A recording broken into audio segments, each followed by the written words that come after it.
you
Welcome everyone. To everyone joining our business masterclass 101 for the day. Feel free to comment in the comment section of whatever platform that you're using. You can feel free to write your name and where you're joining us from. We'd love to hear from you. I'm your host for the day, Kondwani Mzumara from Malawi, and just a little bit about me. Kondwani Mzumara. Some call me Wani, some call me KD. My middle name is Edward. Some call me Eddie. So whatever name resonates well with you, that's fine. So I'm a land economist by profession, and but I'm also an entrepreneur. I'm the founder and CEO of Quitu Furniture, and one thing that and what we do there is we sell affordable and customizable furniture by using recycled materials. And today's business masterclass is actually about how do you start a business with little to no capital. And I feel like, as especially coming from an African background, I feel like one of the issues that really affects us, youth and anyone who wants to start a business, is where do I actually start the capital? And that's an issue that I had to go through as well, starting up my business, Quitu Furniture. And one thing that I believe our speaker for today, Rev Mwambazi, who needs no introduction, one thing that he will really shed more light on is I feel like we're in an age where there's so much information. Literally just go on your phone, just Google. There's so many ideas, but what is a challenge for us in this day and age is how do you get that understanding and the wisdom to actually put what is available to us into an action plan that can actually get you started. And I think one thing that I believe our speaker will shed a lot of light on is actually how do we use the resources available to us to actually start a business. And yes, you can actually start a business with little to no capital at all. And I think I would advise you to have a pen and a notepad ready, so that you can actually jot down a number of action plans that I believe you'll benefit from this masterclass. And one thing that I would just shed a little light on is, to start a business with little to no capital, like I said, use resources at your own disposal. For me, as I said, I'm a land economist, and where I'm employed, my resource was my salary that I had. So I saved up a couple of months to actually, so with no debt. I didn't go into debt to start my business. I started with what I had at my disposal. I saved money for a couple of months before I actually got to start. And there's some of us, our resources is our skill, something that you're good at, your talent. That's a resource that you have. But our speaker for the day, Reverend Walter Mwambazi, who needs no introduction, but I will introduce him because that's my job for the day. He is the founder and CEO of Destiny Peak Pro, a company that provides training and coaching on personal development, business growth, and spiritual transformation. A bit more about him: he's a popular speaker and has been featured on various platforms, including TEDx Lusaka, the Zambian National Broadcasting Corporation, Radio Christian Voice, and Revelation TV. He also runs a weekly syndicated radio program called Prosperity Insights. And without further ado, I'd like to, just give the floor to Reverend Walter Mwambazi to take us through. Reverend, you're most welcome. Thank you so much, Kondwani. Just before you go off, I'm so happy to hear and see your profile, and obviously people who are watching are listening and obviously quite happy. I know there are many more who will be joining us. So just before that, it's amazing to hear your story. I know you gave a bit about it, but it would just be nice to know. So where are you at the moment when it comes to, Kwitu Furniture, in terms of your reach, your numbers? What's your story now?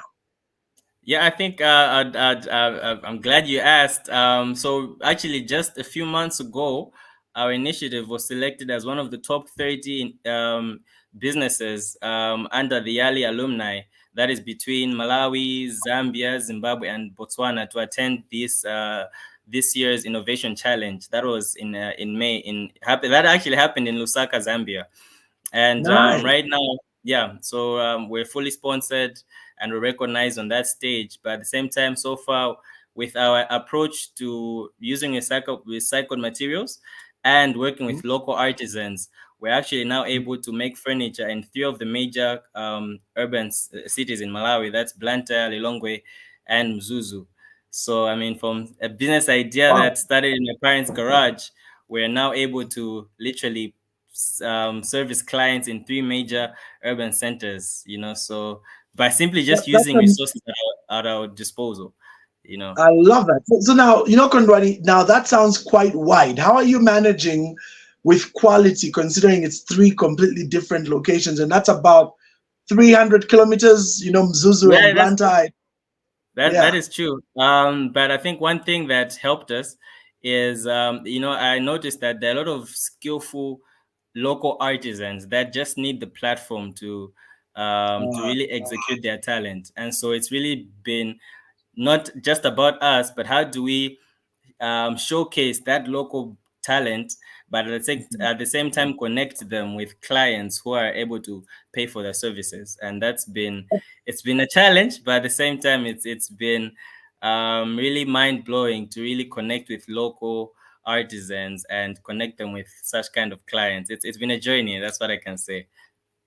so how are you managing in terms of marketing? Because that's the issue now. How do the people in Mzuzu know about Kwitu Furniture and the people in Blantyre? Because you're in Lilongwe, aren't you? Based in We're, Blantyre. We're based in oh, you're in Blantyre. Blantyre. Blantyre, Yeah. but you're So a in little Lilongwe. bit. Yeah, How are I you? think one thing, definitely social media, because we have our website, social media platforms. That's been a major form of marketing. So we notice things like sponsored adverts. I think that's one thing that really helps us reach a number of clients, especially using social media. But at the same time, one thing that I've seen is referrals are a major source of Yeah. clients. So once you just get that one client and you make sure you do a really good job for them, they will bring more people. And that's actually just so. Actually, this week, literally, soon after this, we have an order like right now in Lusaka. I mean, no, not Lusaka. Sorry, Lilongwe. Oh, In a long way. So a client that I need to deliver. We need to deliver, I think, by Tuesday or Wednesday. So so yes, it's yes, been that. it's been that. I'm so excited for you, Kondwani. I'm actually really rooting for you. So, one of the pluses that you have with this is we do have quite an exposure on this page, and it would be nice to actually feature you on one of my other platforms.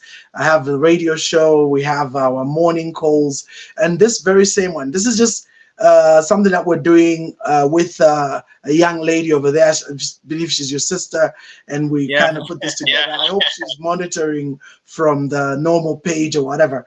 But either way, it's good to have you. And Kondwani, thank you. As of course you'll be in the background. We will try and get comments. But I'm gonna now go into full swing presentation. But any parting word just before you join the class fully? I think for me, I just for think for me, everyone just for joining, everyone joining, I think I from think this from lesson, this lesson, I believe we'll have I a lot of believe we'll have action a lot of points. action points. There's so much things that There's we so much get, things that we get, but even if it's one but even if thing it's one thing that you can apply, that you can apply, like practically like in your practically in your endeavors, in your life. endeavors, in your life. I think that's important. That That's don't important. That leave don't here leave without here a without tangible a action tangible plan. action plan. Yeah. You know, You I know, think that's I what think I that's can what advise I can everyone. advise you. Nice. No, and Yeah, I forgot, almost forgot to ask you. Are you still doing your what are you again? Surveyor. What's your job again? I'm a I'm property a valuer. Yeah, property I'm property valuer. valuer. Yeah, Yeah. So are you still doing that? Are you still running that as a job, or Yes, has yes, this yeah. take? I'm still full I'm time still full in time that job in that and Wow. job part time in and the part business. time in the business. Amazing. Now that's Yeah. amazing. So there's a lot I'll talk about that. So anyway, Yeah. thank you, Kondwani. So you'll be in the background. Let me All right. Thank you. now switch over and let people now follow. So if you are joining us, welcome.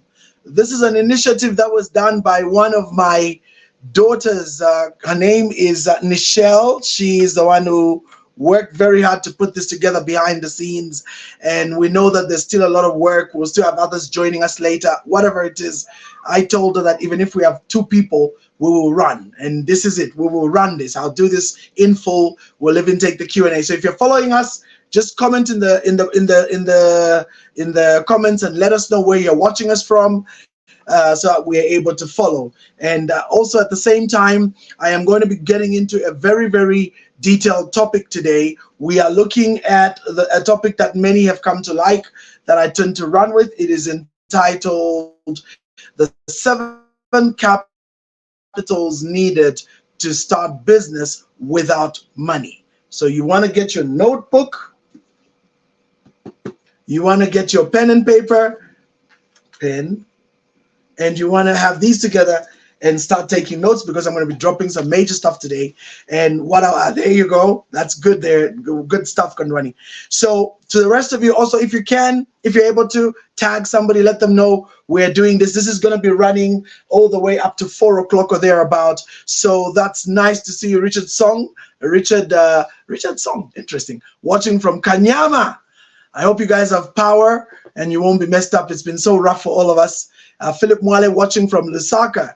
I will be acknowledging you as you come on. Now remember to tag someone, let them know this is now happening. So tag them in the comments, let them know, share the link in your various WhatsApp groups, let them know there is a business summit going on right now and it is free of charge. You don't have to pay anything. You just need to register for this. So I hope all those that registered were able to be notified with the links that we shared earlier on the page. But of course, those who join the page, they'll see the little red circle, so they'll know that we're live, and hopefully they'll come here and they'll see the words Business Masterclass.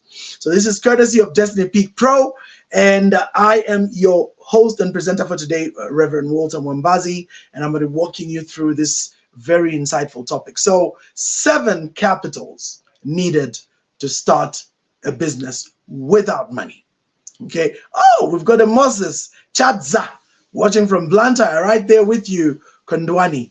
Somebody in your neighborhood there is watching that. That's nice to have you, Moses, and looking forward if you can have more people. Hey, there's Nichelle. Yes, it is happening, my young lady. This is only God indeed, and all we need to do is do what we can. We are here today. We will run with it. So, Nichelle in the background, share the links to all the people that registered, let them know it's happening. I haven't had a chance to send to my list. It's a very long list. It's 150 people. I have had no chance. I just hope they'll check my page sometime in the course of the day and see, oh, Rev Walter's gone live, and hopefully they'll come through. But meantime, let's get this baby off the ground. So what is capital? So very, very simply put, capital is, for lack of a better word, means necessary for the achievement of an endeavor. I'll say that again.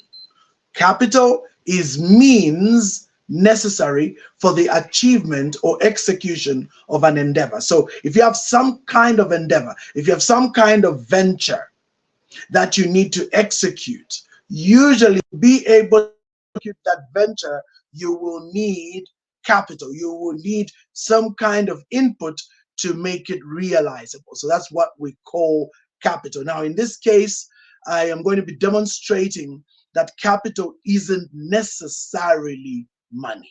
So a lot of people have been kind of caught in that picture to believe that if you want to have any kind of business, you need money. And I think to a large extent, that has actually worked extremely negatively for many, because it has blocked your mind from the possibilities that can come without necessarily having money.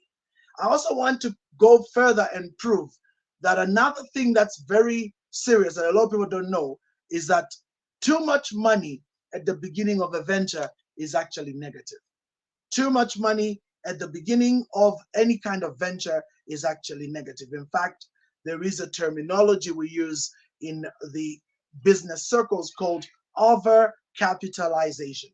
So overcapitalization, what is that? Overcapitalization is when you have too much money to capitalize any kind of endeavor or project. So what that tends to do is that whenever there are any mistakes, which are naturally bound to happen in a new venture that you don't know, what many tend to do is to take the money and cover up those mistakes. And so inevitably they will go through all their capital base and deplete all the funds without necessarily seeing any kind of income. That's a very, very common problem. This is common especially among people like retirees or individuals who heard an idea, decided they think it's very good, then go get capital in the form of a loan and then come and do the business. Most of those fail.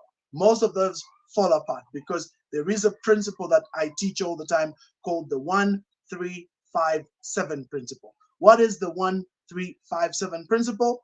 1 year to break even, 3 years to become sustainable, 5 years to become profitable, and 7 years to become world class. So our experience has shown us for the majority, it never works. Just that first year, you're just breaking even. So if you've got too much money in your first year, your mistakes are covered by the money, which makes it worse. So it's a sinking hole. And by the time you're done with your first year, you've depleted all your money, you've not made a cent back. So that can be very frustrating for new people. That's why we say, make your mistakes with no money. Just make the mistakes and learn from the mistakes with as little money to no money as possible. And remember, if you know you've got no money, you will do your best to make sure you don't waste the little money you have.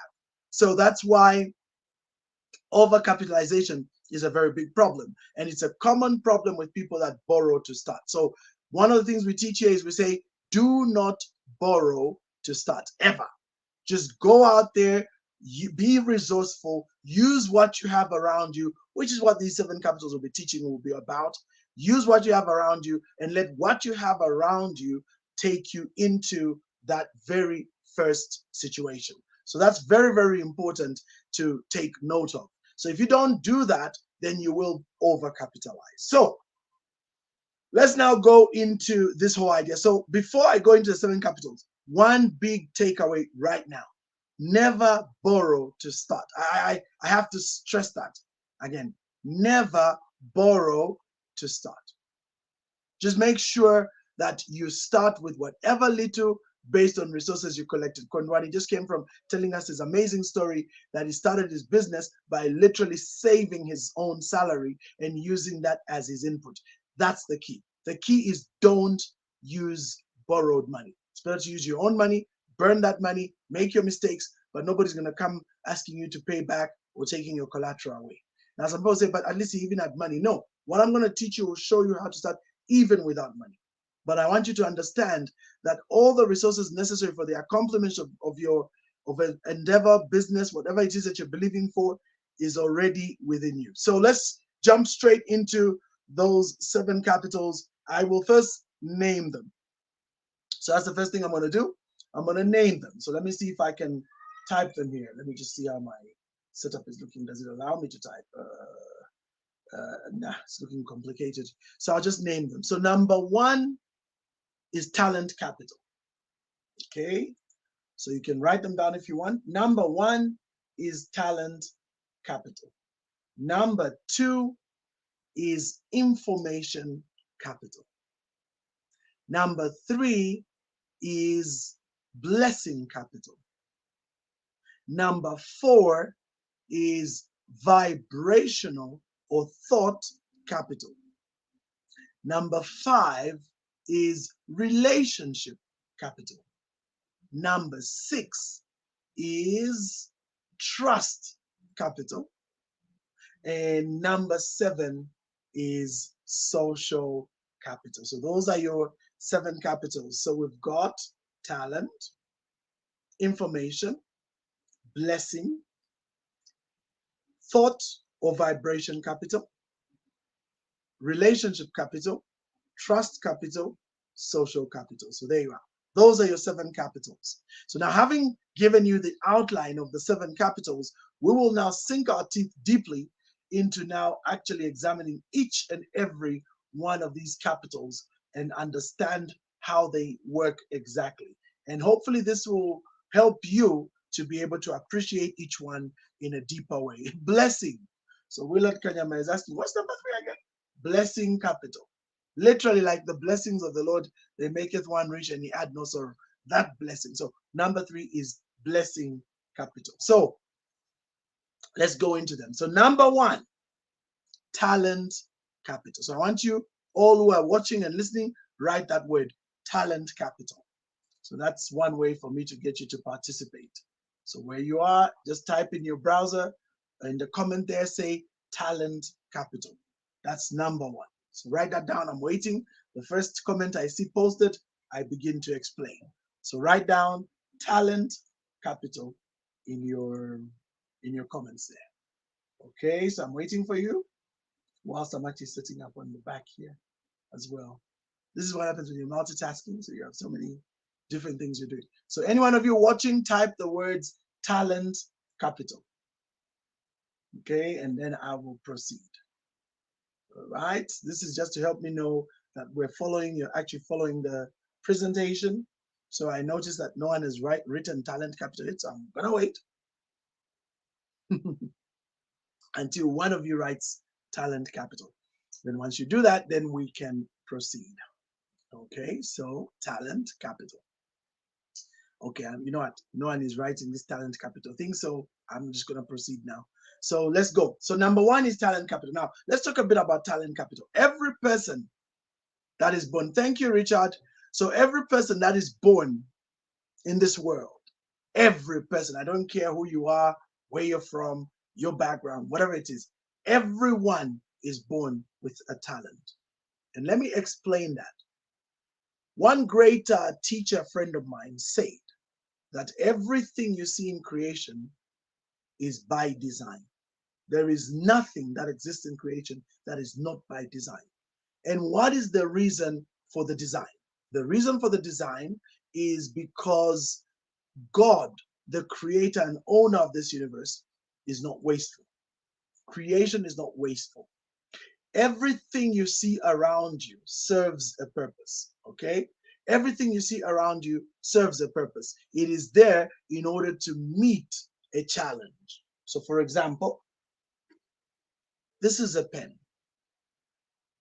The people who created this pen didn't just wake up and say, okay, so they just made this thing out of inspiration and said, what will we use this for? We'll use it for writing. No, it doesn't work like that. The way life works is, first, there is a problem. What's the problem?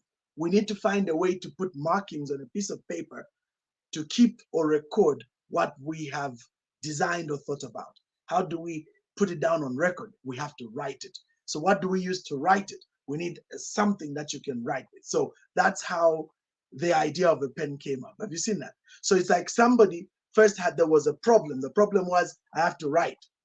And what was the solution to writing? We needed something that could hold, that could write. Now, in the old days, they used to use a quill, like a literal feather of a bird, and they'll dip it in ink and write. Dip it in ink and write. But over time, they said this whole ink thing is a pain in the butt.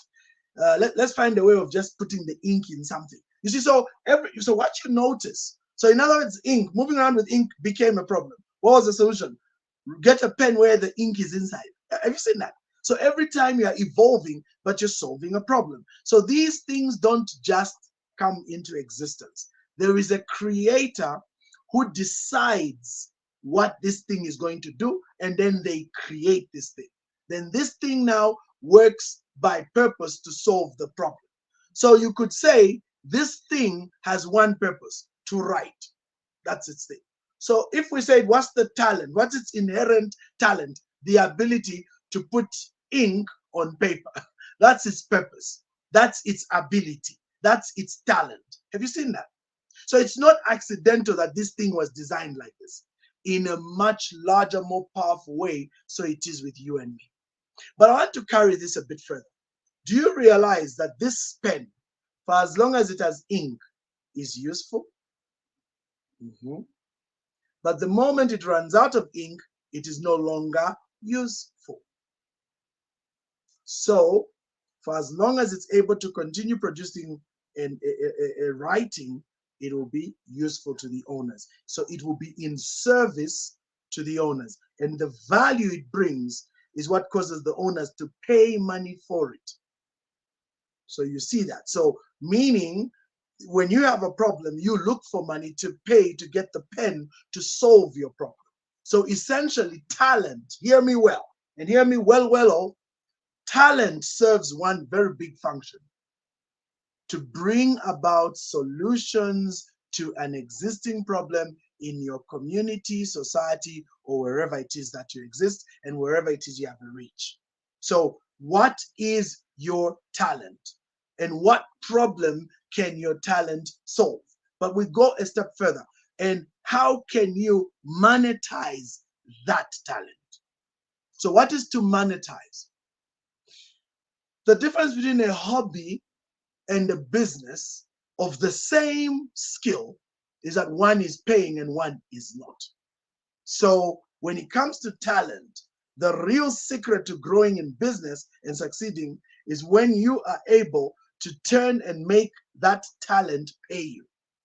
So there are people who are very good at playing football. There are people who are very, very good at playing at sport. They sing. Kondwani there, he does whatever he does with his furniture. I'm a teacher. I speak. You know, all of us have these particular gifts and abilities. And I believe everybody watching this seminar today, you have a talent, a gift, and an ability. So the big question, what are you doing with it? Well, okay, exposing it. Great. Fine. I hear you. But the question is, have you monetized it? So how do you make talent pay you off? This is where now the other capitals start coming in. And I'm going to go into detail and you will see how they work. But the first most important is, what is your talent? So what is this ability you carry? And how good is your ability? And how relevant is your ability to your environment? Here's something else I always say.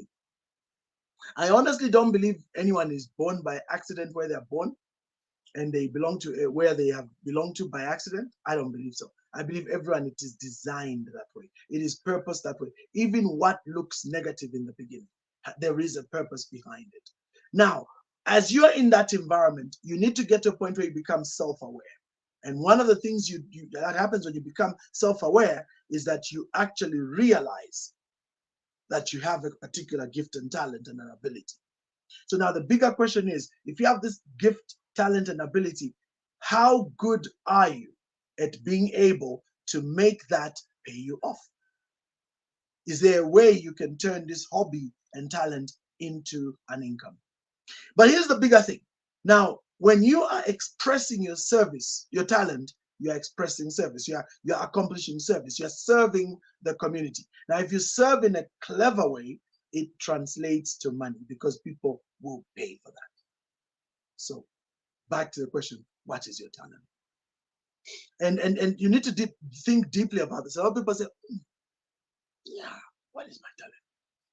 So we have a whole training around that. In fact, let me see. There is this mentorship program right here. That one. This mentorship program is designed to help you get started on the journey to self-discovery, because a lot of people do not know who they are. The Bible says, and I quote, "It is the mystery of God to hide a matter, and it is the mystery of kings to search it out." Okay, so God hides matters, kings search them out. The Bible tells us you and I are kings and priests, so which means we already have the ability to be a king. And by the way, do you realize the word kingdom means a king with a domain? So every human being has a domain. There is a domain where you are king. There is a thing you do more than anybody else. Kondwani, there's something you can do better than anybody else. So everybody on this call, you have a unique talent and ability that no one else has. You also have certain attributes that make you uniquely you. And that's why I'm big on the idea of personal development and self-discovery, because I know that once you know truly who you are as an individual, that's a game changer. So self-discovery is the most powerful thing that can ever happen to you. The majority of people honestly don't know who they are. And that's why they tend to become what we call square pegs in round holes. Now, it was Miles Monroe that said that where purpose is unknown, abuse is inevitable. Do you see this? I don't know what this is and what it does. I could pull out this little stopper here, this cover, and use it as a peg. But is this designed to be a peg? Is that the reason that they created this? No, it wasn't created to be a peg. It has the little clipper at the end, and yes, I could actually peg this, peg some clothes on the hang wire with this, but that's abuse. That's not what this was created for. I could use this, I don't know, as a paperweight. It's not very ideal, but that's not its function. Do you know that there's a lot of people right now who are being misused this way? Hmm. They are paperweights, they are pegs, when in actual fact they are pens. And that's a really, really deep thing for you to think about. What are you exactly? Who are you exactly? Are you being utilized the way you ought to be utilized? Are you serving as you ought to serve? Or are you being abused? Or are you abusing yourself by being misplaced? So misplaced, when you expand that word, it's missing place. So a lot of people are misplaced, and therefore they are misapplied. And as a fact, then they go on to have mishaps because they are not operating where they ought to. Good to see you, Coach Helen. So you're not operating where you ought to. And so unfortunately, you end up completely misused. So this is very, very important when it comes to your operations. How best can you make sure that your talent is utilized? So go and discover your talent. I'm not going to go into details because that is going to eat all my time. But there's a way you can know what your talent is by going through self-discovery. And the easiest way is, what is it that comes to you naturally? What are you exceptionally good at, where you don't have to struggle? What is it that you find you're naturally, inclined toward? What is it that you find yourself loving to do? Some people just love soccer, right? They love soccer so much, they follow all the games. Do you know that you can actually make money out of that? Huh? You can actually make money out of that, because all you need to do is go out there and literally begin to utilize this ability to comment well. And you'll be amazed if you do it well. There are many people who will pay you top dollar. There are many places you'll go and feature because of your gift and ability. But I'm going to teach you how to turn talent into money. So, in wrapping up that first one, talent capital. It is essentially that bit within yourself that is naturally your ability. And you take that and make it useful. One little thing on talent capital is it's inherent. You're born with it. It comes naturally. But because it's raw, it must be worked on. That's where number 2 comes in. So what is capital number 2? Once again, everybody, let's write this down. Capital number 2 is information capital. Please write that down in the comments, everyone. Information capital. This is just my way of making sure you're following, my way of making sure you can keep track. So information capital. Write that down in your books. Write it in the comments. So type in the comments. Information capital. So let's talk about information capital. As you know, we live in an era and time that is called the information age. But it's not just the information age. We're now in the internet. Fourth digital. What's it called? Fourth industrial revolution. Yeah, thank you guys. So we are in that space now. And the amazing thing about this fourth industrial complex, revolution rather, is that it's in such a way that so many people uh, don't realize how powerful this information capital and information age has become. And one of the things that has completely revolutionized things is the advent of social media. Social media means anyone with a talent, anyone with an ability can now leverage this platform. Something that 30 years ago was impossible, because 30 years ago I had to have serious money. I had to have connections and go to big radio stations or TV or newspapers to advertise. I had to do flyers. I had to have networks. Now, all these things are still important, but I'm telling you that social media is a game changer because it's a leveling playing field. It has changed everything. Do you realize that right now, that whole revolution that took place with Gen Z in Kenya was driven as a grassroots movement through social media? Did you know that the spring, what was it called, the spring whatever, in Egypt in 2011, that revolution that took out Mubarak, do you know it was driven mainly by social media? That's why those countries had to ban Facebook. You see, these China doesn't even have Facebook. China doesn't have Google. Why? Because these platforms are very powerful in terms of influence and bringing about revolutionary thinking. There is no subject, hear me well, my friends, there is no subject right now that you can't learn on YouTube. The only challenge is they will not give you everything. You have to pay. That's why even people like myself, I mean, some of the stuff I'm dropping here is revolutionary. For some people, this is life-changingly powerful content. You haven't heard what I've said before. It's literally leaving your mouth agape. Now, imagine that information like this, you can take what I'm going to present today and run with it, and it'll change your life. Are you paying for this? Yes, you'll pay for my coaching program. That's a whole other story. But the point is that this is enough for many people to do some serious life-changing introspective planning based on just what I'm presenting right now. So information is so open now more than ever. Hear me well. 20 years ago, I had to look for textbooks, and they were not cheap. I had to look for libraries.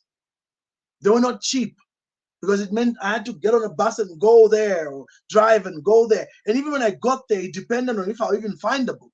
I mean, I didn't even know where I would need to start looking. Information was so difficult to find. So really succeeding meant really taking a lot out of your finances to make through and get the necessary information. Today, no. Information is on the information superhighway, also known as the internet. And you can utilize that information. And what makes it even more powerful is now more than ever, you can join associations, you can join clubs, and all these are free. I mean, even my mentoring platform, if you want to join and then be notified of these type of things, you can do that for free. It's not like you have to pay any money to be part of my list. And I do have messages I'll send you through from time to time. Hey, there's this training. Hey, there's that meeting. Hey, there's this. And you'll find many of those you don't have to pay for. So now more than ever, I'm telling you that being ignorant is a fault. It is your fault. If you're ignorant, it's on you. It's no longer a situation where we didn't know, because that information is out there. All you need to do is go look for it. And you can connect to some of the most powerful people right now for free. Never have I ever seen a time where now you can literally type the biggest names in any industry and they have a social handle. Whether it's Vusi Tembikwaya in South Africa, or whether it's Seth Godin in the US, or whether you want to follow Bill Gates or Mark Zuckerberg, you can literally follow them at the click of a button. And when you follow them, you can learn from them without having to pay anything. You can literally just start seeing what they post every day. And because these people are such leaders and influencers, they tend to post a lot of their thoughts. Then you've got the YouTube channels as well. Oh my God, the content is insane.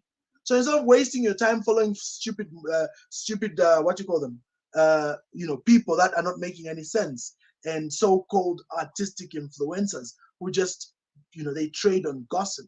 Instead of following those, why not follow positive, powerful role models that speak life and stuff that will change your life? So I'm saying it again. Information is so readily available more than ever before. And so information capital is a big differentiator. Let me now go a bit further. Did you know that information capital is the means by which you can actually gain even insight on what is around? A lot of people talk about, oh my God, I've got this project, I've got this idea, but nobody's there to fund it. No one is there, no one is there. Again, you're just being lame. Because all you need to do is find out who handle this kind of stuff. Who are they interested? Which is my space? Where are my fellow peers in this particular project? A little cursory research, you'll find, again, like I'm saying, there's associations, there's alumni, there's groups. And what you'll also discover is that that'll be groups of similar-minded individuals, meaning professionals in your space. You can easily join many of these associations for very little money, okay? Very little money. And you can get onto their WhatsApp groups for free, a good number of them. And in those WhatsApp groups, hear me well. And by the way, another one you can also do is subscribe with your email address to some of these platforms, and they will be giving you information. Whenever there's any event, any situation, they'll send a message and say, hey, by the way, there is this event going on. Hey, Tashni. So I'll use Tashni. Next week on Friday, we have this event going on. Willard, there is this event going on. And you discover that in those events, there's major stuff being dropped. In fact, you may even hear about grants. You may hear about, loans. You may hear about empowerment programs, which are run by players in that space. I mean, Kondwani right now told us about how his company has been selected among 4 countries to be part of those being sponsored to go attend an event out there in relation to whatever field he's in, which is obviously making furniture using recyclable products or something in those lines. Now, here's the advantage. Kondwani would never have known about that if he was not plugged in. You see, so that's information capital for you. So the key is learning to be plugged in. So information capital, plug in. So again, you guys who are watching, those who watch later, are you plugged in? Because my discovery is that you find out that so many people are just not plugged in. And so because they are not plugged in, they miss all these opportunities and information. You'll be amazed how many times governments, whether it's Malawian government, whether it's Zambian government, Zimbabwean government, South African government, you'll be amazed how many programs they have, through youth empowerment or business empowerment, agricultural empowerment, whatever empowerment. You will be amazed how much stuff is there.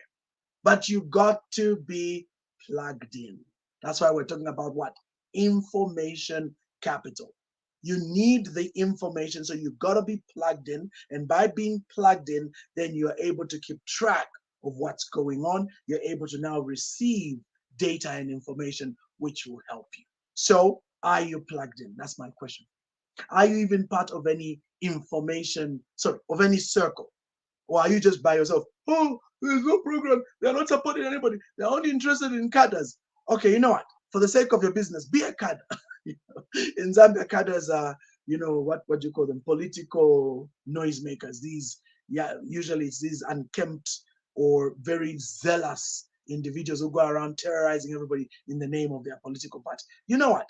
If it's gonna be a means for you to connect to some funding or some support, by all means, go and join that thing and then be part of that. But your goal is not to be, praising the rulership. Your goal is there any opportunities here? Then you get your opportunity, run with your opportunity, you're done.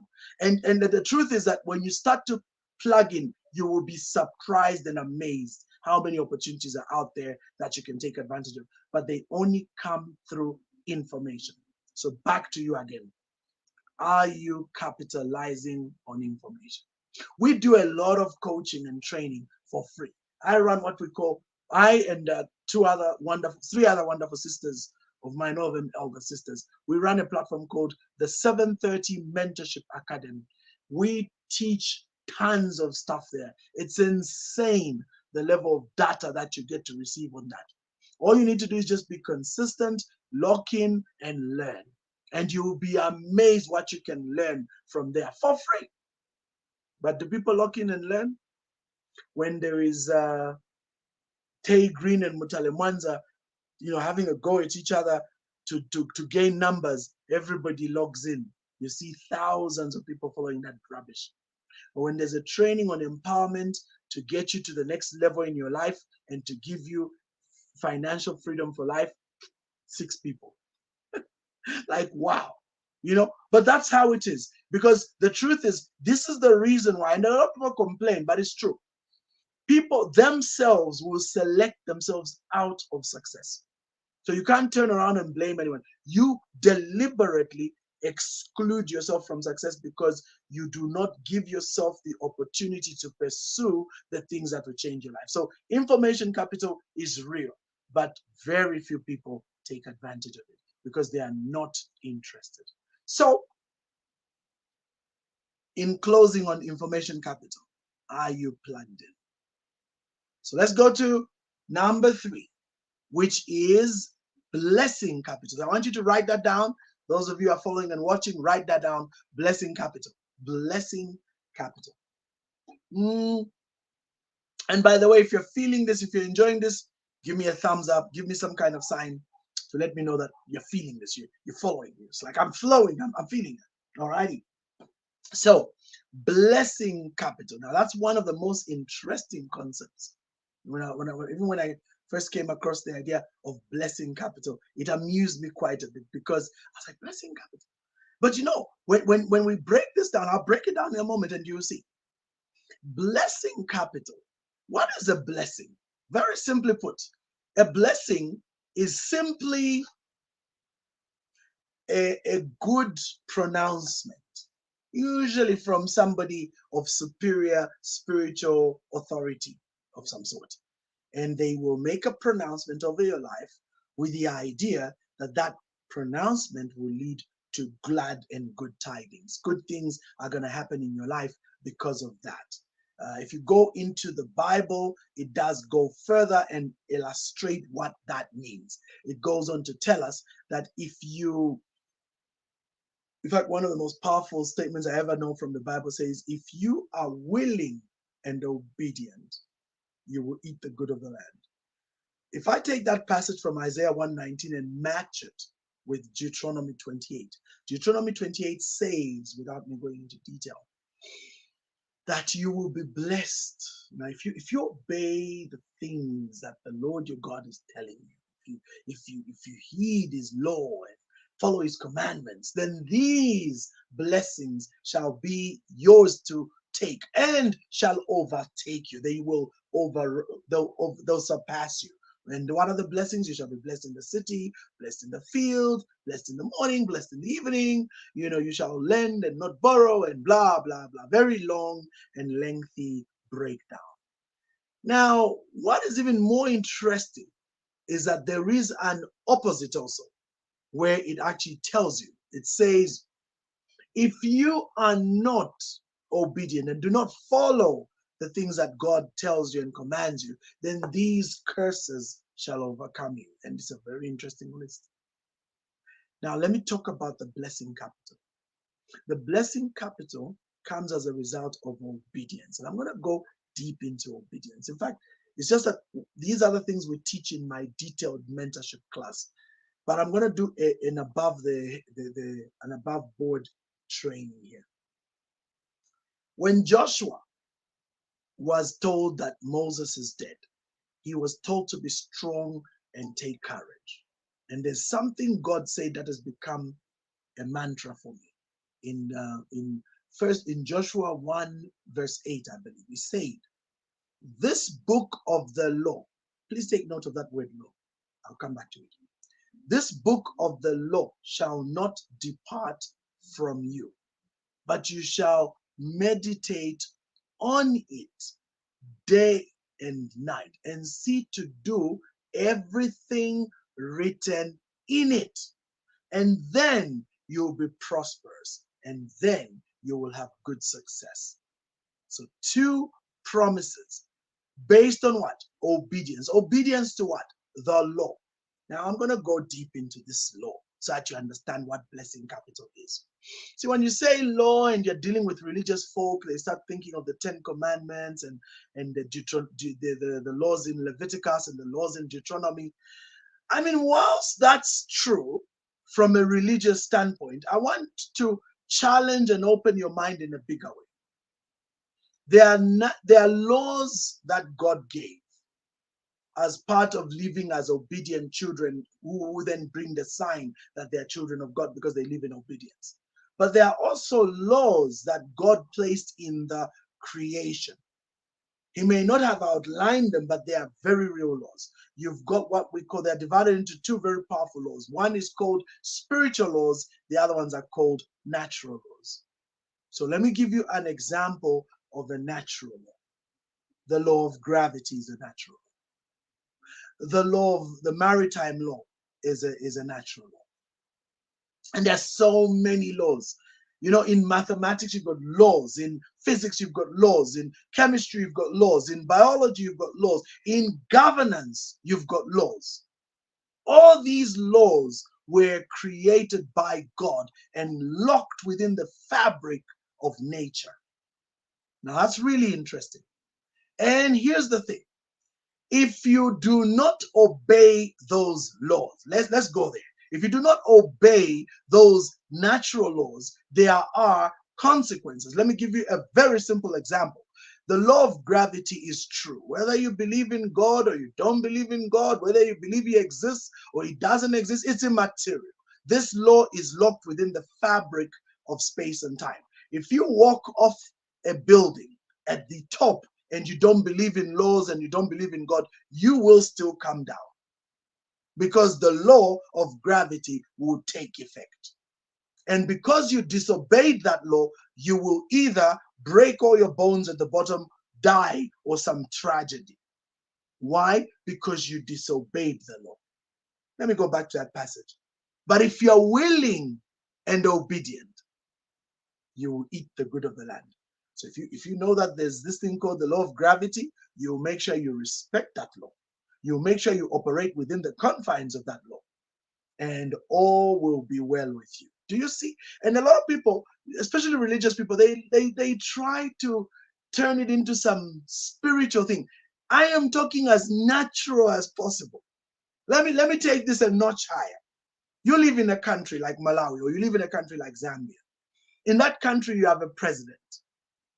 Now, whether you like the president or you hate him, whether you believe in him or you do not believe in him, that president and that country has laws. And those laws are designed for the well-being of its citizens. Now, those who live and obey the law and operate within the law, guess what? It will be well with them. But those who disobey and rebel to the law, guess what happens? It won't be well with them.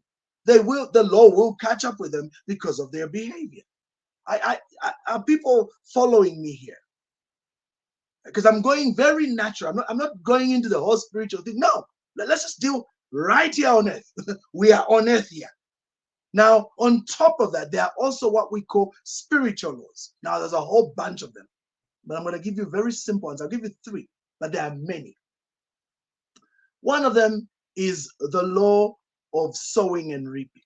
Everybody knows that law. Whatever you do, you get a harvest. Jesus himself even amplified it by saying what? Give, and it shall come back to you.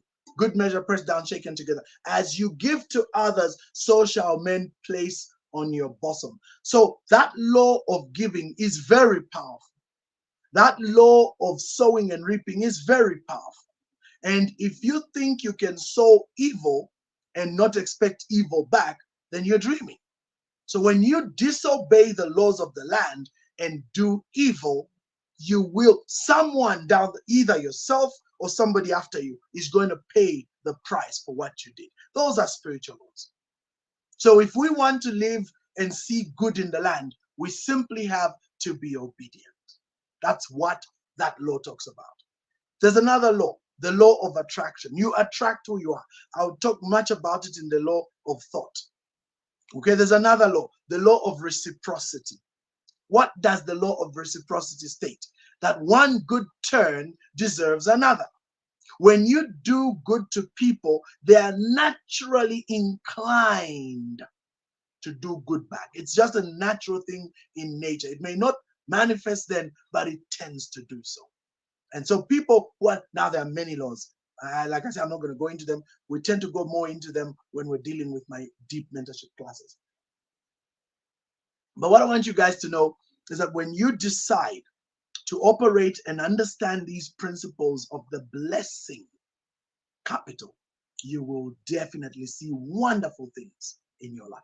So, the blessing capital. So, if I do good, if I live and I'm obedient to the law, the blessings of God will come upon me. And there's a very powerful verse around blessings. The blessing of the Lord makes one rich, and he adds no sorrow. I love that passage, because what I'm saying essentially is if you live in obedience to the laws of the land, you will live peaceably all the days of your life. There will be peace in your home.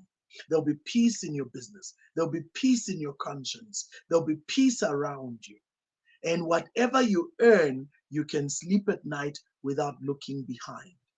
You can rest without being worried that somebody's going to find it out. In fact, you are almost unblackmailable because there is no skeletons in your closet. So obedience is tied to the blessing capital. This thing goes way, like it goes away into your parents, because there are such powerful spiritual principles here. So there is a terminology I'm big on. In the fifth commandment of God, it says what? Honor your mother and your father, that your life may be long upon the earth. Did you know out of the 10 commandments, that's the only commandment that actually carries a promise with it? Out of all the 10. So if you are an obedient child and you honor your parents, the Bible says very clearly that you will have what? You will have a long life. It will be well with you. You will see the blessing of God. So that's a very big deal, which a lot of people miss.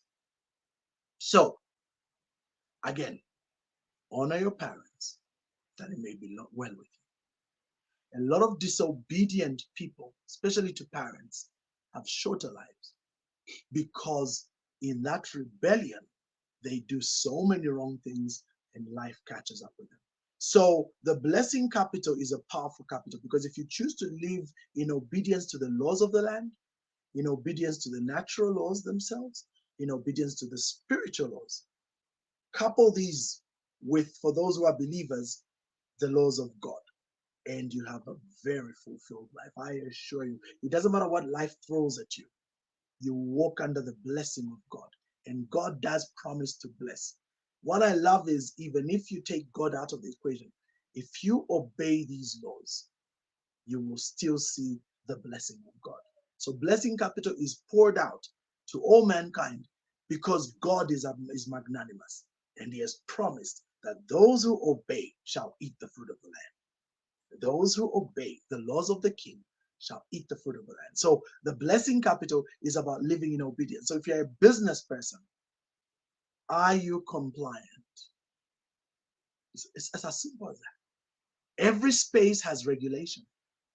Have you made sure that you're compliant to the regulation in your space? Now, some other places there are no regulation. But for example, the most basic regulation and compliance is to be registered as a company.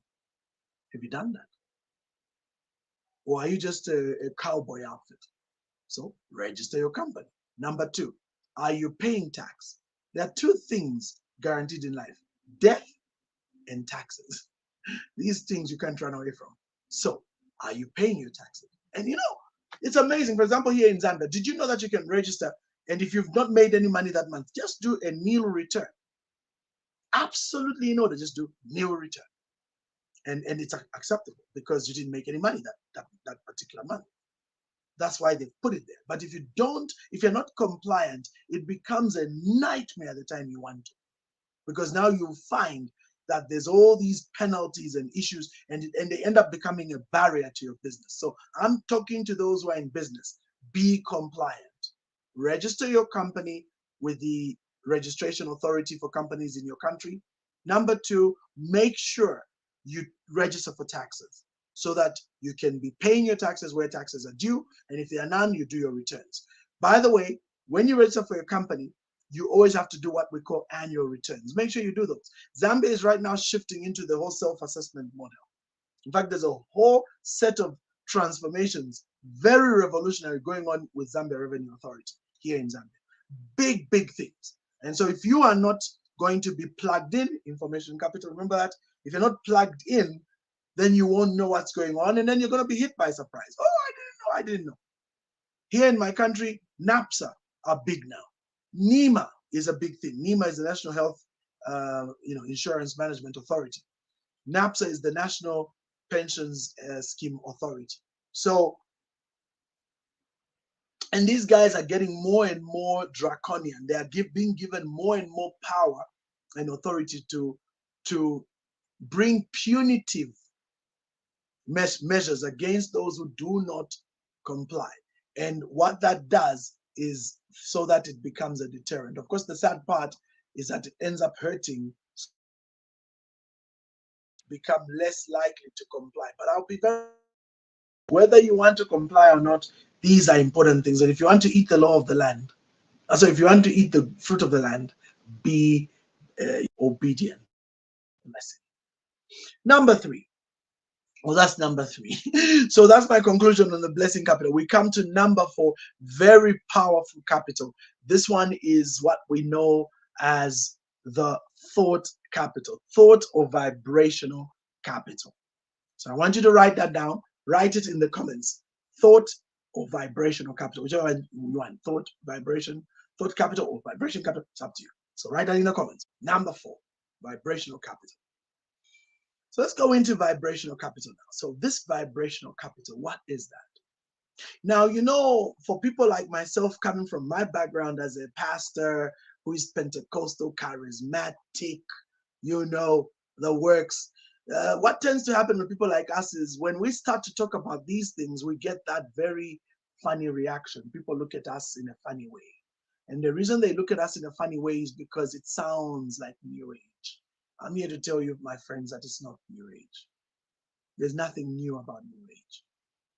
Further, many times when things are not understood, they are misconstrued. But thankfully, that's why we come and teach. So that by teaching, we help you understand better. So what is thought capital? So first things first, or vibrations. Tesla, one of the greatest, if not the greatest mind of the 20th century. Like, I'm serious. As far as I'm concerned, Tesla made Einstein look like a normal pupil. And Einstein was a genius. But Tesla was like at a whole other level of genius. Now, Tesla made a statement. I'm not going to be able to quote it word for word, but I'm going to quote the concept of what he said. Tesla said, and I quote, "All nature and the universe is energy, vibrating at different frequencies." Okay, all nature is energy, vibrating at different frequencies. And so, because it vibrates at different frequencies, we are able to tap into the various vibrations of nature by simply adjusting our perceptual frequency. That sounds, anyway, let me please bear with me.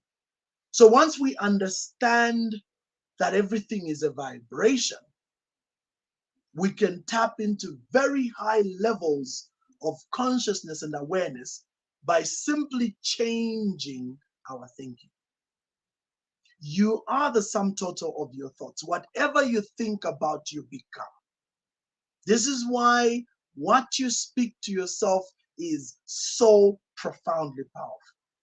So meaning, when you decide to start a business, or when you decide to pick up any endeavor, haven't any of you wondered why that you would think about a person and some instances within minutes they call you? Have you ever noticed that? Or you're looking at a number and you're like, oh man, this guy, on your phone. And 2 days later, they message you like, and it sounds so corny when you said, do you know, I was just thinking about you. It sounds so corny, like, really? Like, for real? upon my mother. I was just thinking about you just now, and then you call me, like out of the blue. I have news for you. It's not out of the blue. It is because at that very moment, this is just a hypothesis, but very powerful. At that very moment, there was a frequency emitted by that person which you caught in the ethereal plane, in the vibrational plane, in that level of consciousness. You caught it. And so when you caught it, then you found yourself thinking about it. And then, boom, it happens. And it's not just this. This even goes further. There's this thing people talk about, intuition. It's very high in women. It's not as high in us men as women. It's the same concept. It's people, you just look at a person and say, there's something off about that person. But you can't, like what? You can't put a finger on it. But yeah, there's just something not right about that person. This thing goes even into endeavors. You meet a person, you come across a particular opportunity, and it's just not ringing right with you. You're like, I mean, yeah, but I don't know. I can't put my finger on it, but I'm just not comfortable with this whole thing. So that is a lot to do with the vibes I talk about. But I want you to know this. Every one of us as human beings are a transmitter. Just as much as we receive, in fact, I don't think anybody can argue with this, because we do receive frequencies. But do you know how we receive the frequencies? Let me demonstrate. Do you know that whatever you're watching right now, this video, me talking, these things you're seeing around you, your room, wherever you're seated, you know that these are all frequencies, but they vibrate at a particular rate that is able to be perceived by a receiver called the eye. Okay?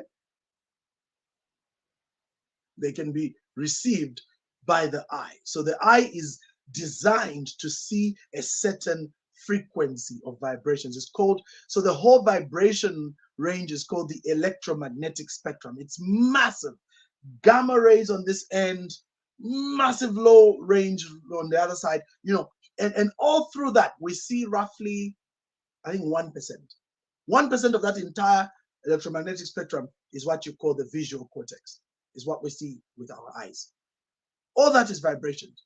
Then when you go beyond here on the, not the ultra, the violet, I can't remember if it's the violet side or it's the red side, infrared. One of these is the higher one. I can't remember which one is higher.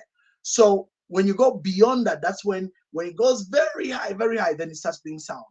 Then once you go past the sound, there's sound we can't hear because our ears are not designed to hear. And it continues as frequencies very, very, very high. And then also very low, your very low frequencies, like super low. One of the lowest frequencies that exist in the universe is the bang that took place when the universe was born.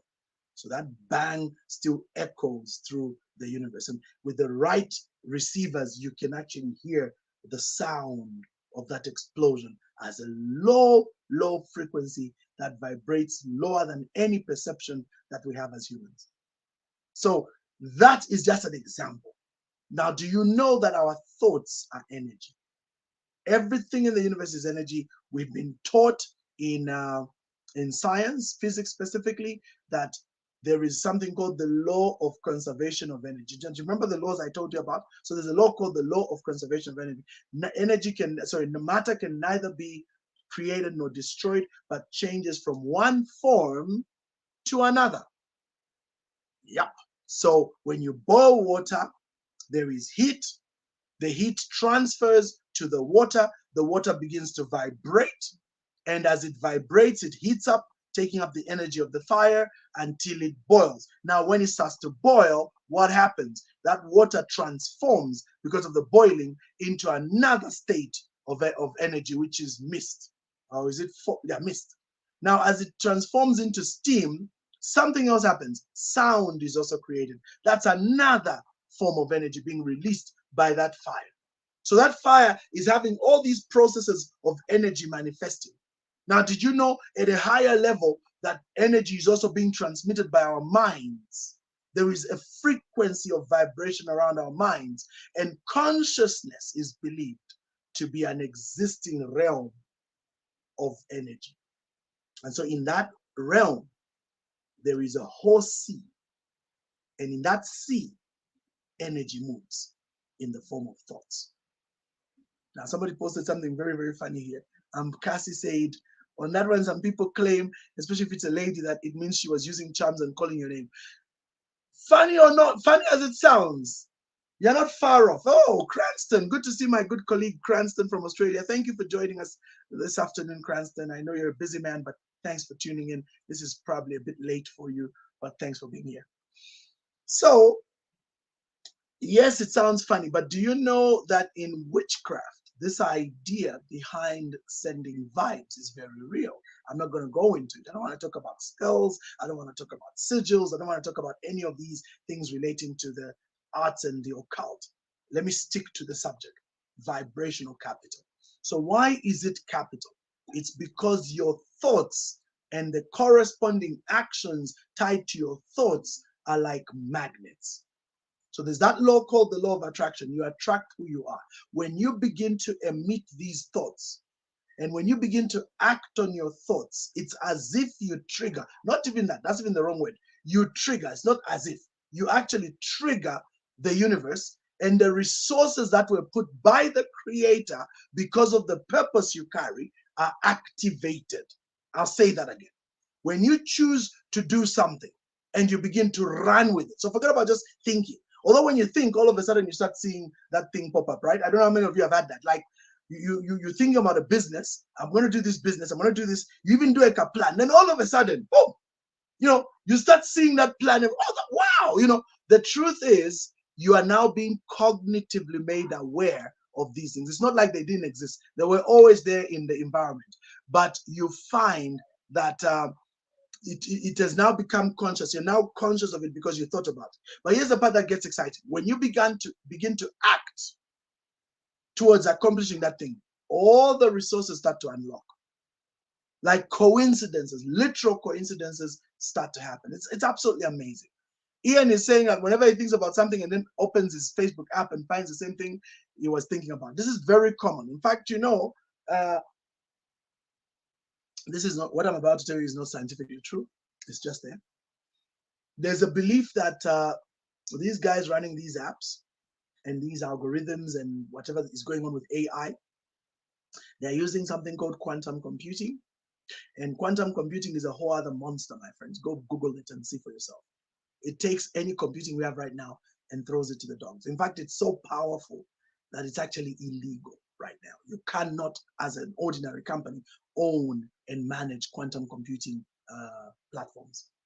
So there is a platform called D-Wave on which quantum computing runs. I won't explain what quantum computing is, but it can compute tabulations to the millionth degree in seconds. It can do calculations at speeds that even the current chips look like a joke. So I can tell you quantum computing is the next big thing that's with the NVIDIA processors. NVIDIA has been fighting to create these processors to manage the AI space and what's going on in the gaming space and virtual space. NVIDIA is like really churning out serious, money to create, what are they called, chips that will manage that level of processing. Those of you who play games understand what I'm talking about. You need a lot of processing power. And if you operate with virtual VR and AR, you need very powerful processors. The kind of PCs you need have to have very powerful processors. That's what you find in the PlayStations and all these gaming consoles. But even those are limited. So where the biggest money is going right now is chips which are managing AI. So the big one, which is the big question mark, is the existence of quantum computing as an accessible platform by AI. So quantum computing is able to make crazy mad predictions. So what Ian is experiencing is actually quantum computing, and he's not the only one. I have also noticed sometimes you just think about people and their name comes as a suggestion on Facebook. It's insane. You go, how?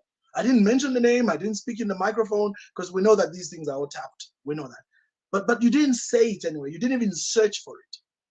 You just thought about it and boom, it appears on your ad posts, on your timeline. And you go, how the heck did they know? The truth is they're using powerful AI and quantum computing to predict in levels you can't even imagine. Those of you who watched Mission Impossible, sorry, I'm digressing. Those of you who watched Mission Impossible 7, Dead Reckoning, there's that computer there, the entity. That entity is supposed to be using quantum computing to make powerful predictions. Sounds almost like witchcraft, but it's really AI on steroids. So what is the rule there? It's the same energy I'm talking about. It's these thoughts. So once you start to understand how powerful thoughts are, what that's going to do for you and I is going to make us realize that we actually are at the verge of something profoundly powerful, and that you and I can tap into that. If we change our thinking and begin to think right, Napoleon Hill goes a step further in his book, Think and Grow Rich. That's why it's called Think and Grow Rich. And then in Malcolm Wattle's book, The Science of Being Rich or Getting Rich, I keep forgetting the name. They both talk about the power of thoughts. And you see, they go beyond just thoughts. They even talk about something called transmutation. So all these basically suggest that there is something supernatural, but that's even the wrong word. It's the word would be beyond natural perception at present. In other words, we don't have the equipment, we don't have the perceptive abilities by our bodies to pick this, but that doesn't mean it doesn't exist. So there's something beyond our natural capacity for measurement that governs thoughts. And that's why in thought capital, why do I put it there? Because I am telling you, your thinking creates your life. Now, here's something very interesting about thoughts. I want to close with this. Thoughts are chemicals, and that's an amazing thing. Okay. Oh no, these quantum machines, Jobu is asking a question. No, those quantum resonance analyzers are not the same. That's not the same technology. Quantum resonance just reads the what we call the body energy. In traditional Chinese medicine, the body has meridians. These meridians have energy points. These energy points are filled with something called qi, spelled Qi, qi. This qi is the very essence of life. In Chinese medicine, qi is the equivalent to soul energy. Soul energy, note what I say, soul energy. It's the energy of the soul that occupies the body. That soul energy has lines or energy points that run across the whole body. Now, when those are out of order, then they cause disease. So the quantum analyzer is able to read that energy and accurately bring a report that can help a trained medical person or somebody trained in the use of those things to very accurately diagnose what's going on in the body. Powerful machines. So it's not the same technology. So it's not the same quantum, computing, but it's a different type. Okay. So I like this. Somebody's posted something quite detailed here. I'll just have to read it because it's too long to post. Ian says, for those who don't know, a quantum computer is a computer that exploits quantum mechanical phenomena. On small scales, physical matter exhibits properties of both particles and waves, correct? And quantum computing leverages this behavior using specialized hardware. So classic physics cannot explain the operation of these quantum devices, and a scalable quantum computer could perform some calculations exponentially faster than any modern classical computer. Well said, Ian. Thank you for that contribution. If I put it here, you see it won't fit. Oh, it does. Oh, well, there you are. My bad. So it does fit. So that's what this quantum thing is. And so when you look at the idea of thoughts, what I want you to learn today is, as a man thinketh, so is he, is a deep scripture that describes thought capital. And so what you want to do is make sure that whatever you do in your life, let your thinking be right. Because as a man thinks, so is he. Your thoughts determine your reality. Now, I say that thoughts are chemicals, but I think I'll leave that. I won't go into the thoughts are chemicals thing because I wanted to show you that beliefs also determine whether you progress or retrogress. But the bottom line is thought capital is very powerful. What you think is powerful. And remember this bit in closing. Your thoughts will generate your feelings. Okay? And your feelings, let me highlight that. We'll say, Coach Ellen, your feelings will determine your words. But then your same feelings will also determine the quality of your actions. And these will generate results. And results will impact performance. Have you seen that? So thoughts lead to performance, and performance governs and determines what comes in your life. So for a lot of people, unfortunately, their inability to be well grounded in their thinking has had a massive impact on who they go on to be in life. And that's why the Bible says, you won't believe it, says whatever things are pure, whatever things are noble, whatever things are right, whatever things are just, whatever things are of a good report, if there be anything praiseworthy, meditate on these always. What does that word meditate mean? It means think. Think on these things. 2 verses earlier than that one, what does it say? Do not be anxious for anything, but by prayer and supplication with thanksgiving. Let me pause there. You know what this means? A positive attitude of gratitude with thanksgiving. That's an attitude of, not an attitude of complaining, but of gratitude. Then it says, let your request be known unto God. Then it says something powerful. And the peace of God that surpasses all understanding shall guard your, listen to this, hearts and minds in Christ. Hearts deal with your emotions. Minds deal with your thoughts, your thinking brain, your logic. So everything is encompassed, and it is about positivity. So, the problem is that a lot of people are so bitter and so angry. They always have something negative to say. Oh, this thing. But I am here to tell you that this is such a powerful truth. Your thoughts determine where you're going. So what do you think about all the time? This is the reason why you don't want to be around negative thinking. I like that what Ian says. He says, Romans 12, to change my thinking. I wish everyone could be curious about everything like I do. Yeah. Do not be conformed to the pattern of the world, but be transformed by the renewing of your mind, that you may do what is the what? The good and acceptable and perfect will of God. So 3 things. Back to Think and Grow Rich. Thoughts are things. A guy called Ed Barnes wanted to be a partner of Edison, the great Edison, back in the day. He was a tramp. He was a cheap, dirt poor guy from the Midwest. But he had heard about this great man called Edison. And he said, I am going to become a partner of it. You can imagine how mad that sounds. It's like maybe Elon Musk today. You say, I'm going to go and become a partner of Elon Musk. Are you mad? I am going to be a... Thank God Ed Burns never listened to anybody. So he didn't even have money. He didn't even have a fare to get himself from where he was, because he was dirt poor. He was a tramp. He needed to get to California, I believe. He jumped on a goods train, the Gonzanenad, on a goods train, all the way into California. In his rags, he walked all the way to the Thomas Edison factory. He went in there and told them he wants to make an appointment to see Edison. People told him, no. If you want money or whatever, you can go there and beg.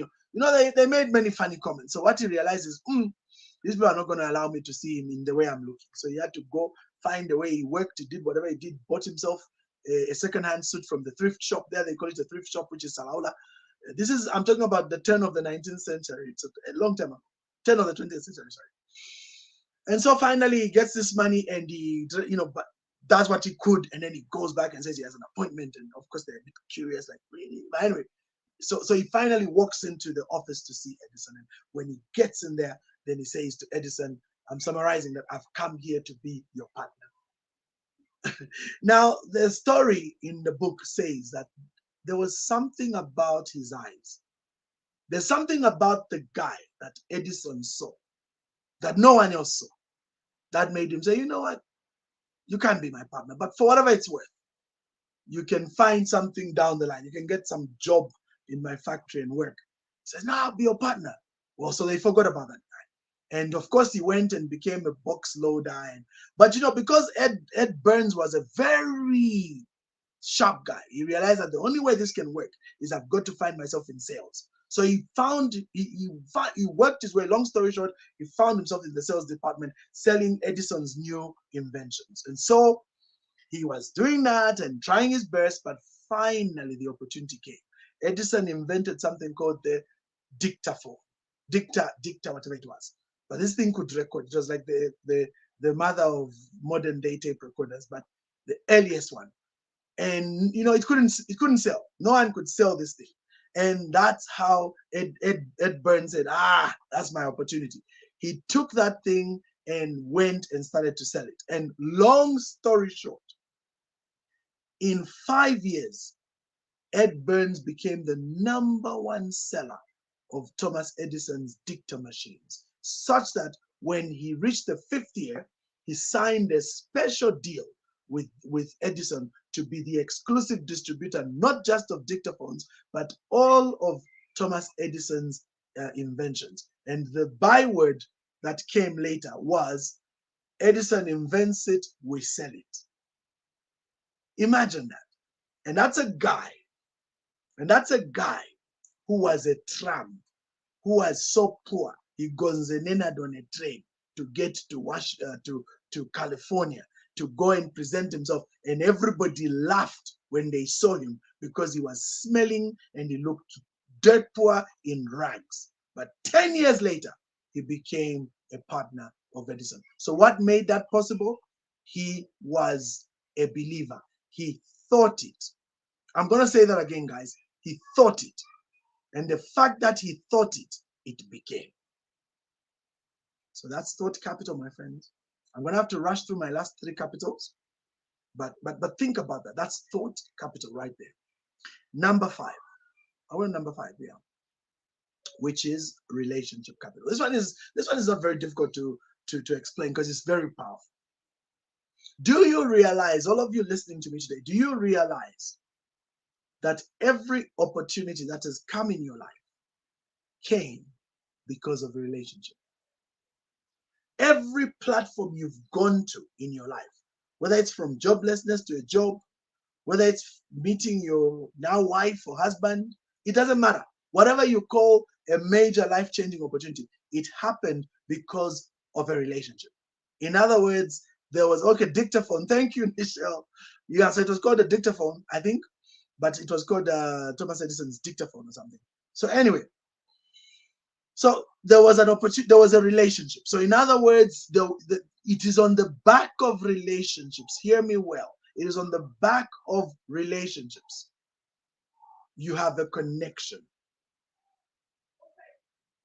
It is a connection. So there's always a connection from this level to that level. You got to connect. And the connectors are people. When you think about networks, that's what they are. Let me define something for you that I learned, which really, really blew my mind. When I was writing my book, The 5 Major Reasons Africa is Poor, I was made to study on poverty. Like, I had to do quite a bit of a read up on poverty through developmental science. And in poverty, learning about poverty, I learned that there are 3 types of poverty. There's situational poverty.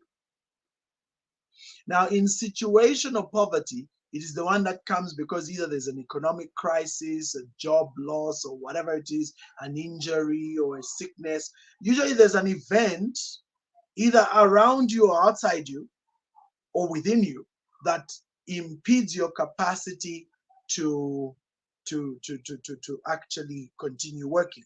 And so that means now you are not earning any money, and so you now become poor. So that's called situational poverty. Usually it's temporal. Okay, this situation can be changed. All you need to do many times is re-examine the situation and find ways to change it. Now, in some instances, that's not possible. this ability to change the situation is not possible. So it persists. And so in such cases, you then end up, if it goes past 5 years, it becomes what they call chronic poverty. So chronic poverty is situational poverty that lasts more than 5 years. And why more than 5 years? Why is it 5 years important? Because 5 years, according to developmental studies, is the cycle of the generation. Amazing. So 5 to 15 years forms the cycle of the generation. So after 5 years, you technically have another generation coming in, because what those guys will experience will be slightly different from these. Now, if somebody's born into this chronic poverty, this generation starts to see that poverty as normal. But what really blew me away is where chronic poverty persists into the next generation, it now becomes known as intergenerational poverty. So that means you have parents who are in chronic poverty. And by the way, what is poverty really? The UN give this definition of living less than $1 a day, but essentially there's an easier definition which I like, because a dollar, what does a dollar mean really? So let's talk about the other one. For me, it is when a person is not able to do these three things. Number one, there you go. So there's some opportunity, guys. Speaking of relationship capital, through the presenter, I can offer follow-up assistance for my biz development agency. That's business development agency, in conjunction with Prosperity Insight. So those of you who are interested, remember, we have so many things going on. That's why I want you to be part of the mentoring program, because these are some of the things we'll be doing. I think I've shared the link already. So make sure you go back there and click on that link and register. So anyway, so number one, if you are not able to put 3 meals on the table, even though there's arguments that one can eat 2 meals a day. But that's a stretch for children. Children should be having 3 meals a day, even more, because of how small they are. Okay, please, thanks, Ian. Just go to the top of the comments. You'll see the link. Click on that and you'll be good to go. So this idea that you're not getting 3 meals a day, that's chronic poverty. It's bad. That's poverty. The second one is the inability to put clothes on one's back, not just themselves, but those of their children. And then the third one is a roof over their heads. So if they don't have shelter, so which is very basic, shelter, food, clothing. These are the most basic things. Okay, so shelter, food, clothing. You probably even remove clothing, but shelter and food are critical. And here for food, we're talking about at least 2 to 3 meals a day, balanced diet meals. So if people are living in such a situation where they're not able to earn these things, then they are in poverty. They're not able to provide these things for their children, then they are in poverty. You could extend that to the situation where if all your activity, now this is very interesting, if all your economic activity is about the next meal, then you're really in chronic poverty. So meaning you're not even thinking of any other endeavors. What you're thinking of is, what can I do so that we can eat?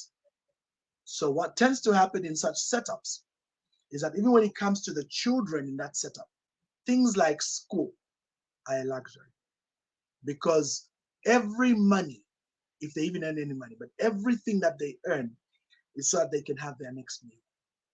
So that's chronic poverty. Now, why am I talking about that in relation to relationship capital? I want to show you.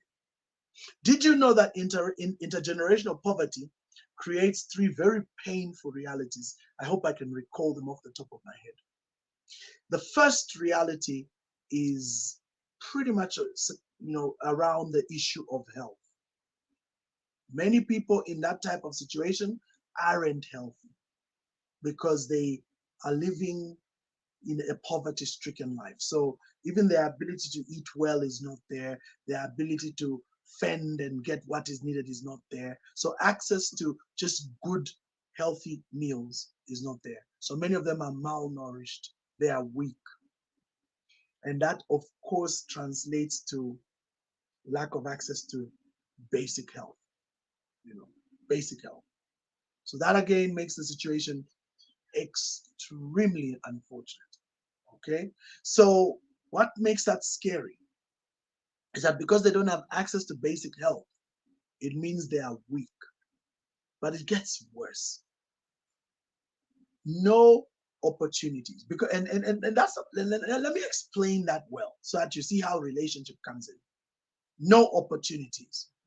When you're at that level of poverty, normally chronic to intergenerational poverty, when you're in that level of poverty, you are so poor that, like I say, every effort is about the next meal for yourself and for the children.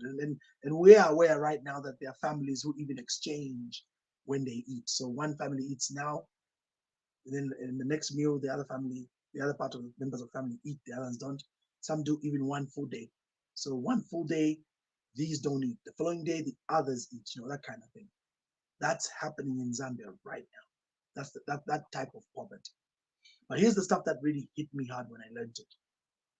This level of poverty is so bad that the individuals born into that, because they don't get to go to school, because they don't get to engage in any of these activities relating to normal life and its endeavors, they have no network whatsoever.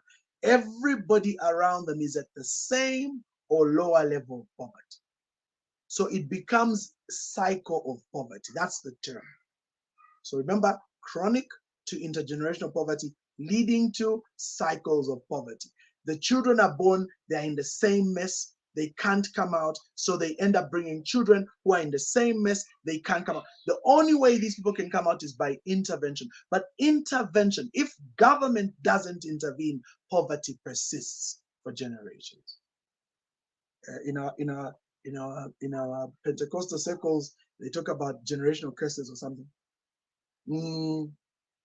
A bit amusing, but I won't go that direction. All I can tell you is that for the majority of these people, it becomes chronic, non-stop poverty, generation after generation. How do they break out of that?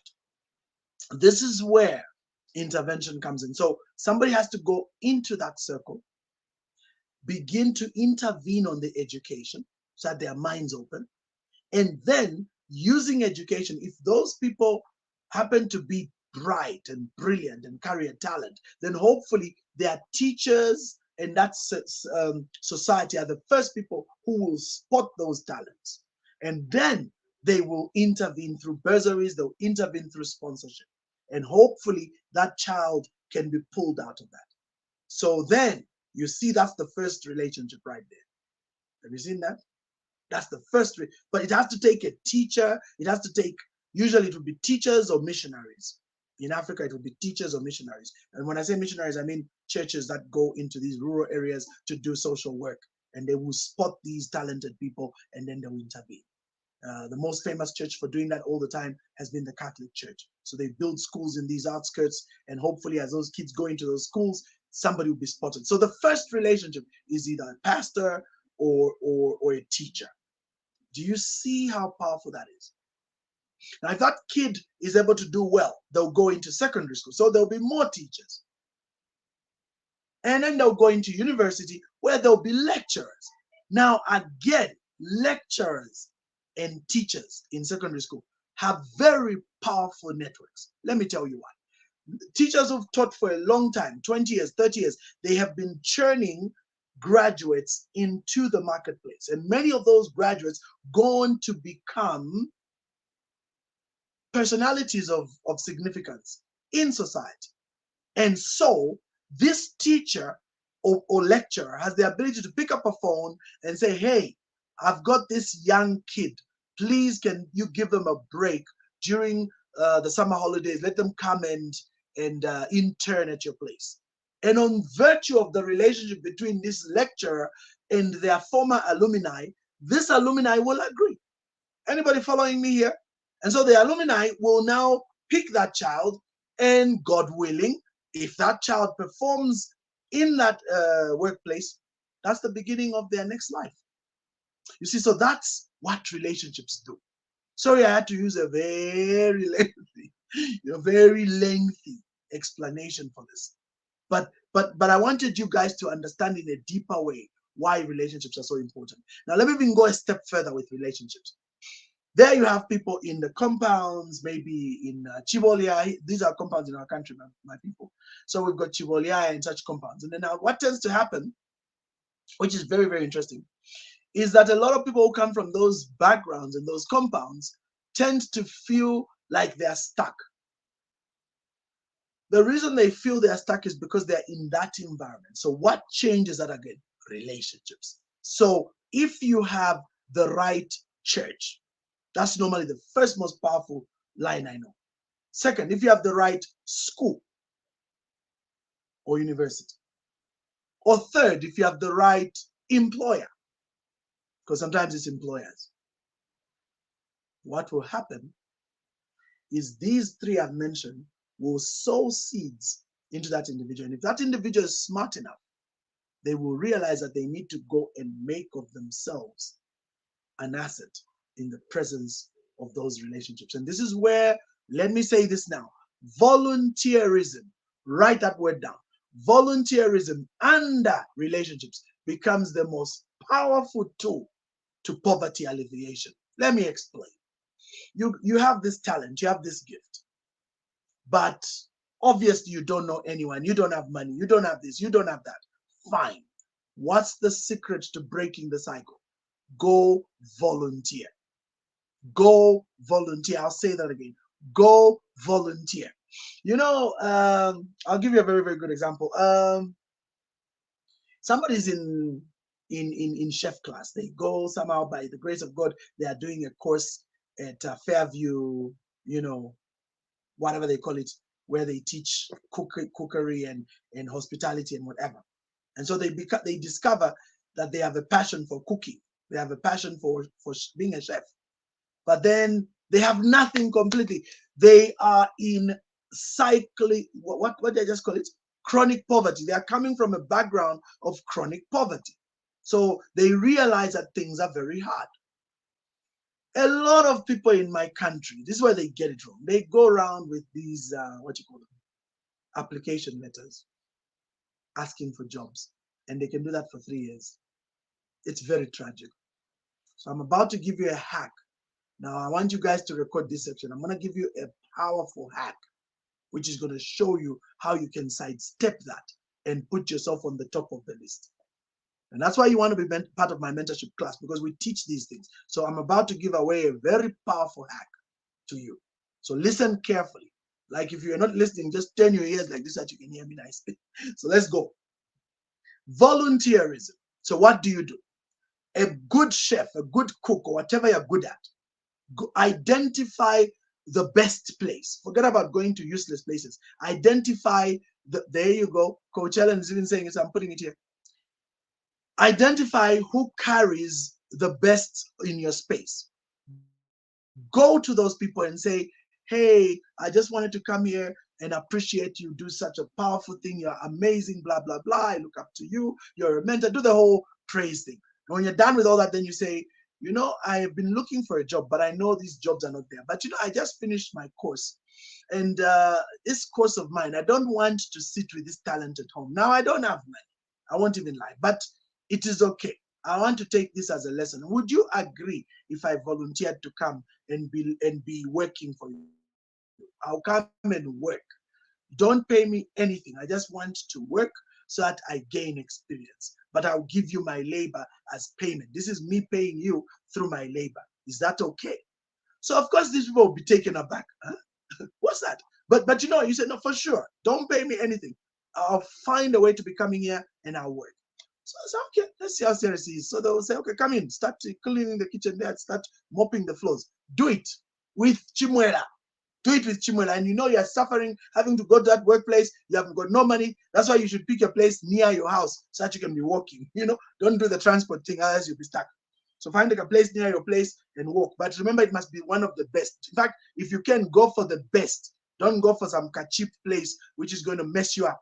because you want, when you go for the best and you are volunteering, it can still appear in your CV. Hello, somebody.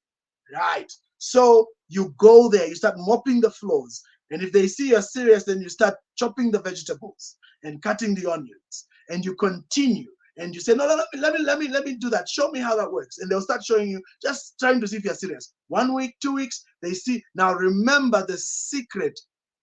Don't listen to those people and their attitudes, the workers and the complaints. Just shut your ears. You have an agenda. 90 days, you are volunteering. Just be there to learn. Even if they abuse you, they call you names, they make you run around like a chola boy, just have the right attitude, because you are watching and learning. And let me tell you, the fact that you're in that environment, I guarantee that if this is the best in your space, you are learning, because you're going to see serious secret trades right there as you are volunteering. Now, if you are with the right type of people, they will observe you and they'll begin to be moved. This person. So a number of them might actually change and say, you know what, I think we can be giving you transport. No problem. And others will be moved even more. If they think you're worth it, they'll actually start thinking seriously about employing you. So I've had a number of people who, when they get to their 90 days, when they go to say, thank you, I've learned everything I need to learn, I need to go, I'll be asking for a reference letter. They'll go where? No, but Kai, do you remember I'm a volunteer? Oh, no, you can't go. Oh, you know what? We want to give you an offer. So they will make an offer for you. And now, do you see how powerful it is? When they make an offer, you can actually ask them to top it up. Here's how it works. So they'll say, okay, we'll give you an offer. We can start paying you 3,000 kwacha as a salary. You say, no, with what I've learned now, I think I have enough to know. I want to go and start my own thing. So it's okay. Thank you so much for the 3,000. Okay, then what are you looking for? Then you can now say, well, if you can give me 6,000, so you do double. We can pay that, the 6,000. They say, okay, so what can you do? Then you will find you're in the middle. That's what you wanted, the 4-5. But you don't say the 4-5, you say double. So this is how you negotiate, my friends. Because by negotiating and by volunteering, you are breaking into the most powerful circle. And remember, what did I say? You go to volunteer at the best establishment. Don't go volunteer at some cheap arrangement which doesn't make any sense. Go for the best. Now, do you see what you're doing there? Relationships. Now, let me tell you a very powerful story I heard. A real story from the UK. And this one is going to be the ultimate example of what volunteerism can do. In this story, there was a young lady that was working in the UK. And as she was working, she was learning to be a lawyer.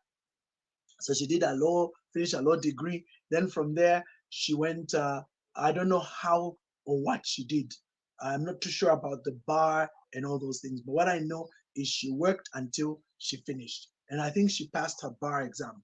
But the problem is that even though she got to pass and get her bar exam and became a lawyer, I mean, being a lawyer is one thing, but having jobs and being whatever is a whole other thing, and being employed. So what she did in her neighborhood, she was there in the UK, in her neighborhood, she decided to actually join a firm. So she went to the top firm in her borough. There they call them boroughs, it's like a district. She went to the top firm in the borough and asked to be a volunteer. And so, of course, because they told her that no, we've got no jobs here. No, I'll volunteer. Remember, I just got my degree, my bar exam. I want to be able to be practicing. Don't worry about paying me. Okay. So month one, of course, she was doing files, going to take files from the basement, taking them to the basement. Like really menial stuff. Can you go get us some sandwiches? Very annoying work. But she did that. She did that. She did that. She never stopped for the first month. Second month, they noticed she was very resourceful, because like I'm telling you, the secret is be resourceful. So in the second month, that's how somebody decided that, okay, you know what? Let her be now helping the lawyers. So she would go to help the different lawyers. And, as she was going to visit the different lawyers, she would get, to be asked to do this and asked to do that. By go and work with that one, go and work. So that was the second month. Third month, in the UK, no money. It was rough. But she held on. So on the fourth month, real story, there was a key case that came at that partnership. And one of the lead lawyers, what you call the consulting lawyers on the name, the build lawyers, asked her to help. So she worked with him. They did a lot of work together for 3 weeks preparing for the case. On the end of the third week, about 4 days before the actual appearance in court, this man became violently ill. In fact, he had a stroke. Okay, so because of the stroke, he got, you know how those things happen. He got a stroke, he became incapacitated, and that lasted for months. So now remember, when he got that stroke, there were 4 days before the court case. Who was going to do this? No one knew the case. Can they postpone the case? Well, that would be difficult. The judge would not have that because this case was prepared for. So as they were battling, figuring out what are we going to do, how do we start preparing, where are the files, the young lady says, well, I can go to court. Are you licensed? Yes. Okay. I've been studying this case. I can go to court. He said, okay, okay, fine. So that's how she, now remember, she's a volunteer. Eh? That's how she went with that case, went to court and started running that case, and would go to visit the other lawyer in the hospital to brief him on what's going on. And they would discuss, and then she would go the next day. And so within 2 weeks, case was done. They won the case. And so the lead partner of the law firm was very happy. So remember, these were big dons upstairs. You know, don't meet grants down there. So when the case was won, the lead lawyer wanted to meet the young lady who belongs to the firm, who was part of this case, who made the case happen. And that's how that lady was called into the office. And when she was in the office, then she was asked, okay, this is great. How long have you been with us? 4 months. Oh, awesome. No, this is wonderful. And when did you have you been, like, what's your position now? What are you doing? She said, no, I'm a volunteer. The man was shocked. Like, what? I'm a volunteer. You're a volunteer? Yes. So the man was stunned. So how long? He said, no, for 4 months. Why? She said, no, but then she explained, because I wanted to sharpen hone my skills, blah, blah, blah. And you guys had no positions. So I just literally said, it's okay, let me learn. He was blown away. Calls the person in charge of human resources and says, is this true what I'm hearing? Yes. And how have you been coming and doing everything on my own cost? Really? Yes. So that's how that man said, can you make sure we give her a contract to start working, and she's not coming in as a junior lawyer, she's coming as a middle level lawyer. And can you make sure we pay her and backdate for the 4 months she's worked? Backdate and pay for the 4 months. So I hope those of you listening can understand the power of volunteerism in line of relationships. So a lot of you people, what you do, and it's very sad because I don't do it, but a lot of people, what they do, they want to tap into a relationship, but they don't bring anything into the relationship. Dr. Nelly, my good elder sister, is always big on this one. You don't bring anything into the relationship in any shape, way, or form, but you want to gain from it. So your first entry point is, I am looking for this. I want this. I want that. And that's why many times doors don't open for you. But I assure you, look at that story of the young lady. Look at the example of the chef. Look at the example of volunteers who go into any place and give of themselves. So back to churches in Zambia. Churches, I've always said this, there is no, you can be living in Chibolia. There is no boundary stopping you from going and joining St. Ignatius Catholic Church in Fairview.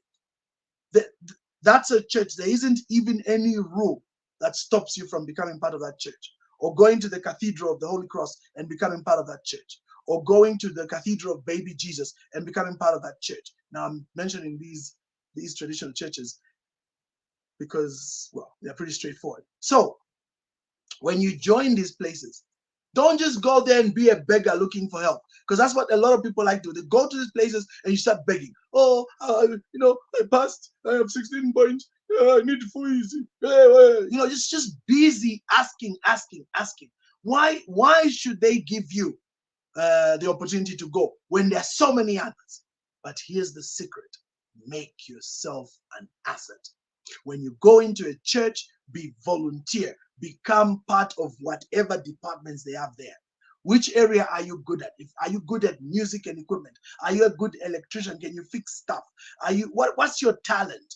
Go and volunteer that talent. Okay?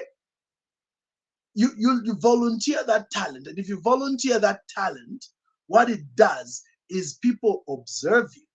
And if you've got the right attitude, and if you're bringing value, it starts to add up.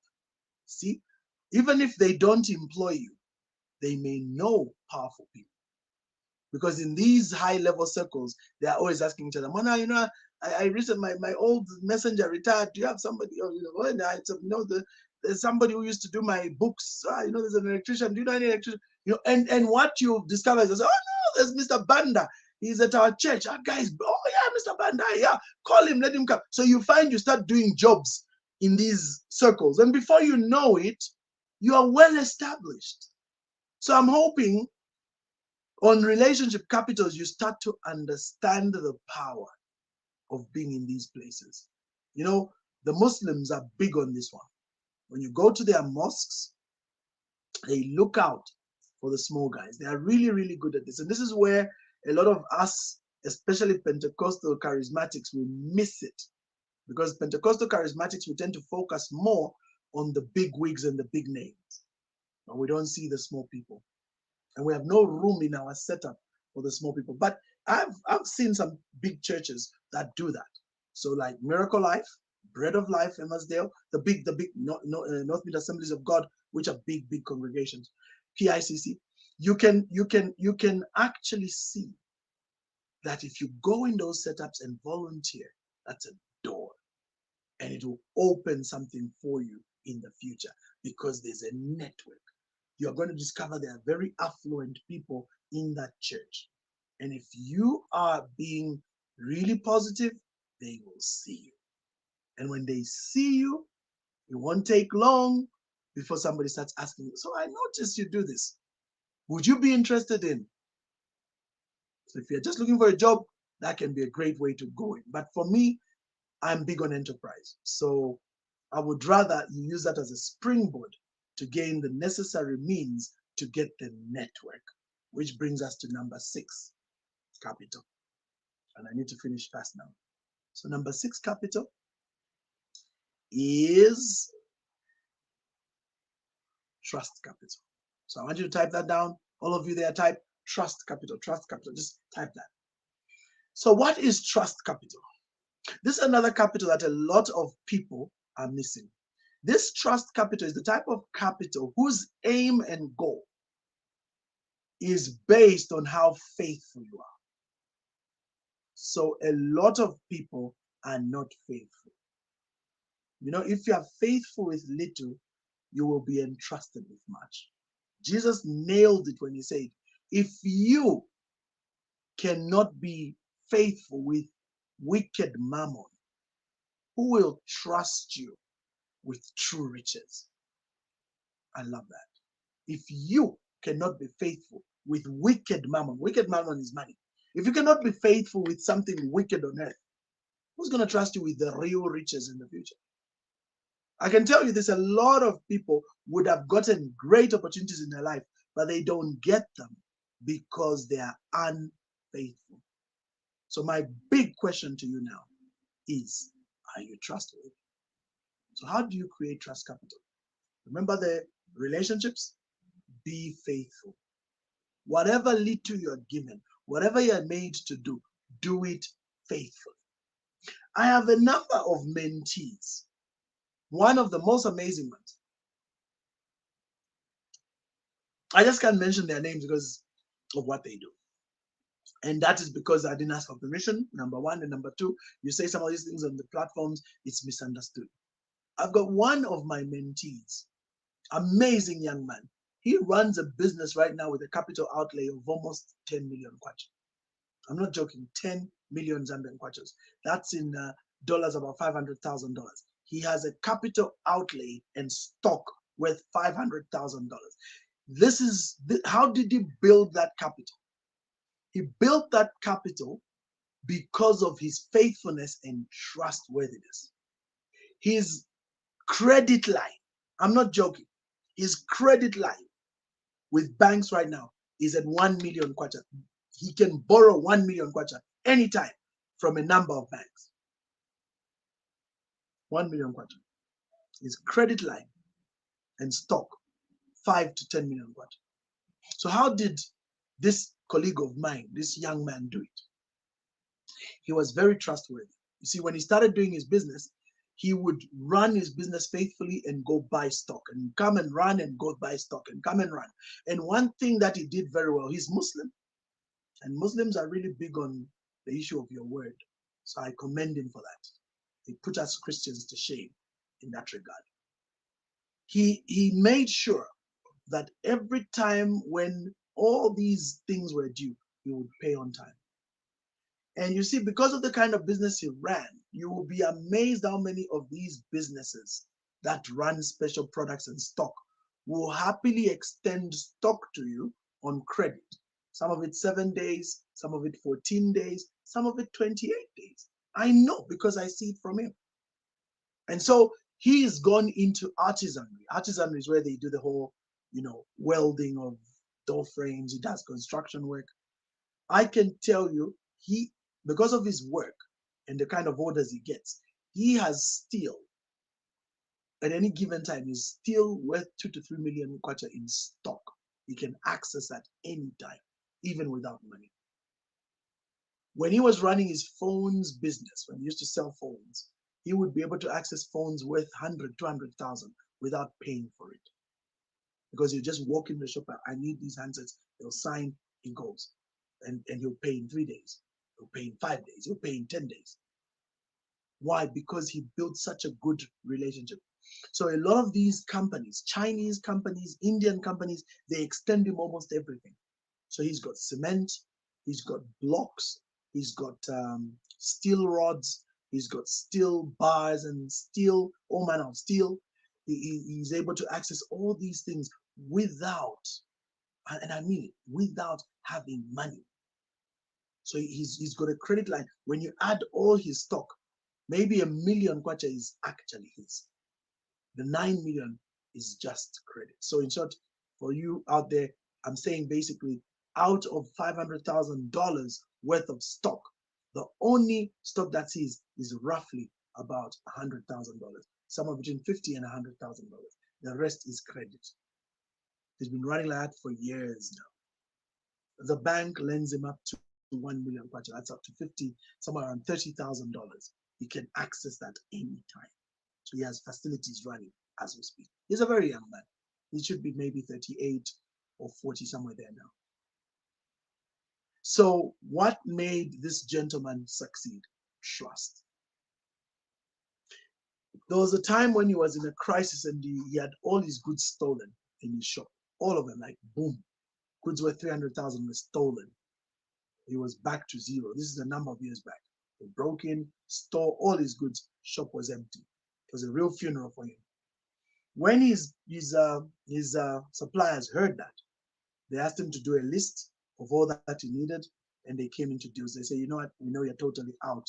So just do a list of what you need that you had, and we're going to recapitalize you, and we'll go into a special agreement. In other words, they didn't ask him to pay within 30 days. They said, no, this one will go into special agreement because we know you have nothing. How long do you need?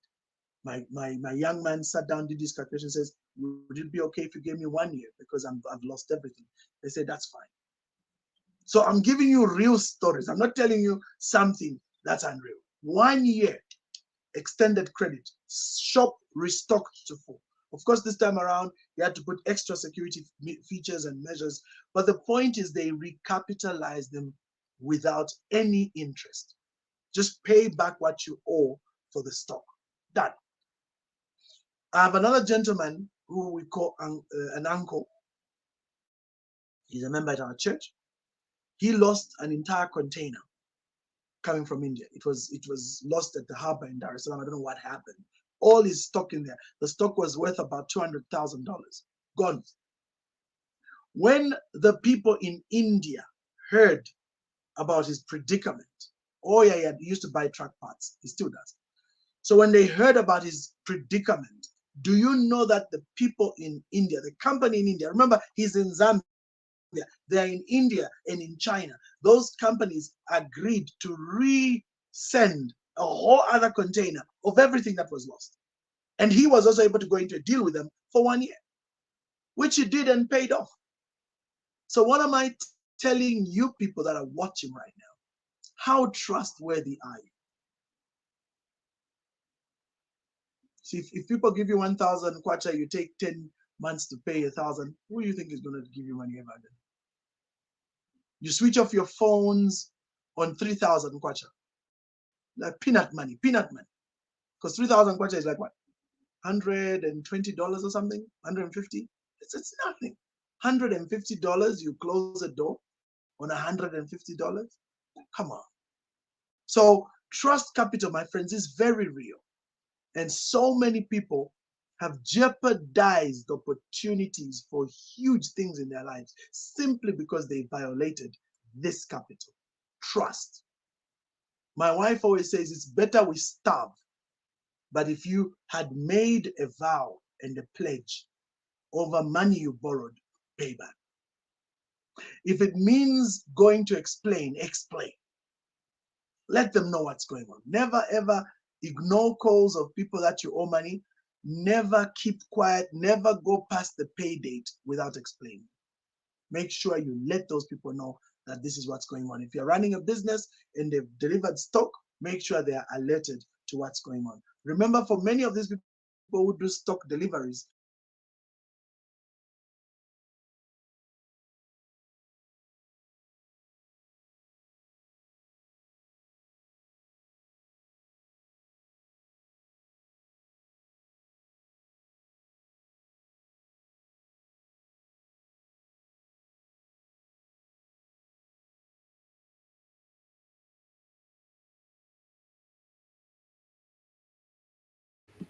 I think just a few technical difficulties, but I think Rev will be back in a few minutes. But I think it's I don't know about listeners who are either tuning in now or who've been tuned in, but I'm getting a lot.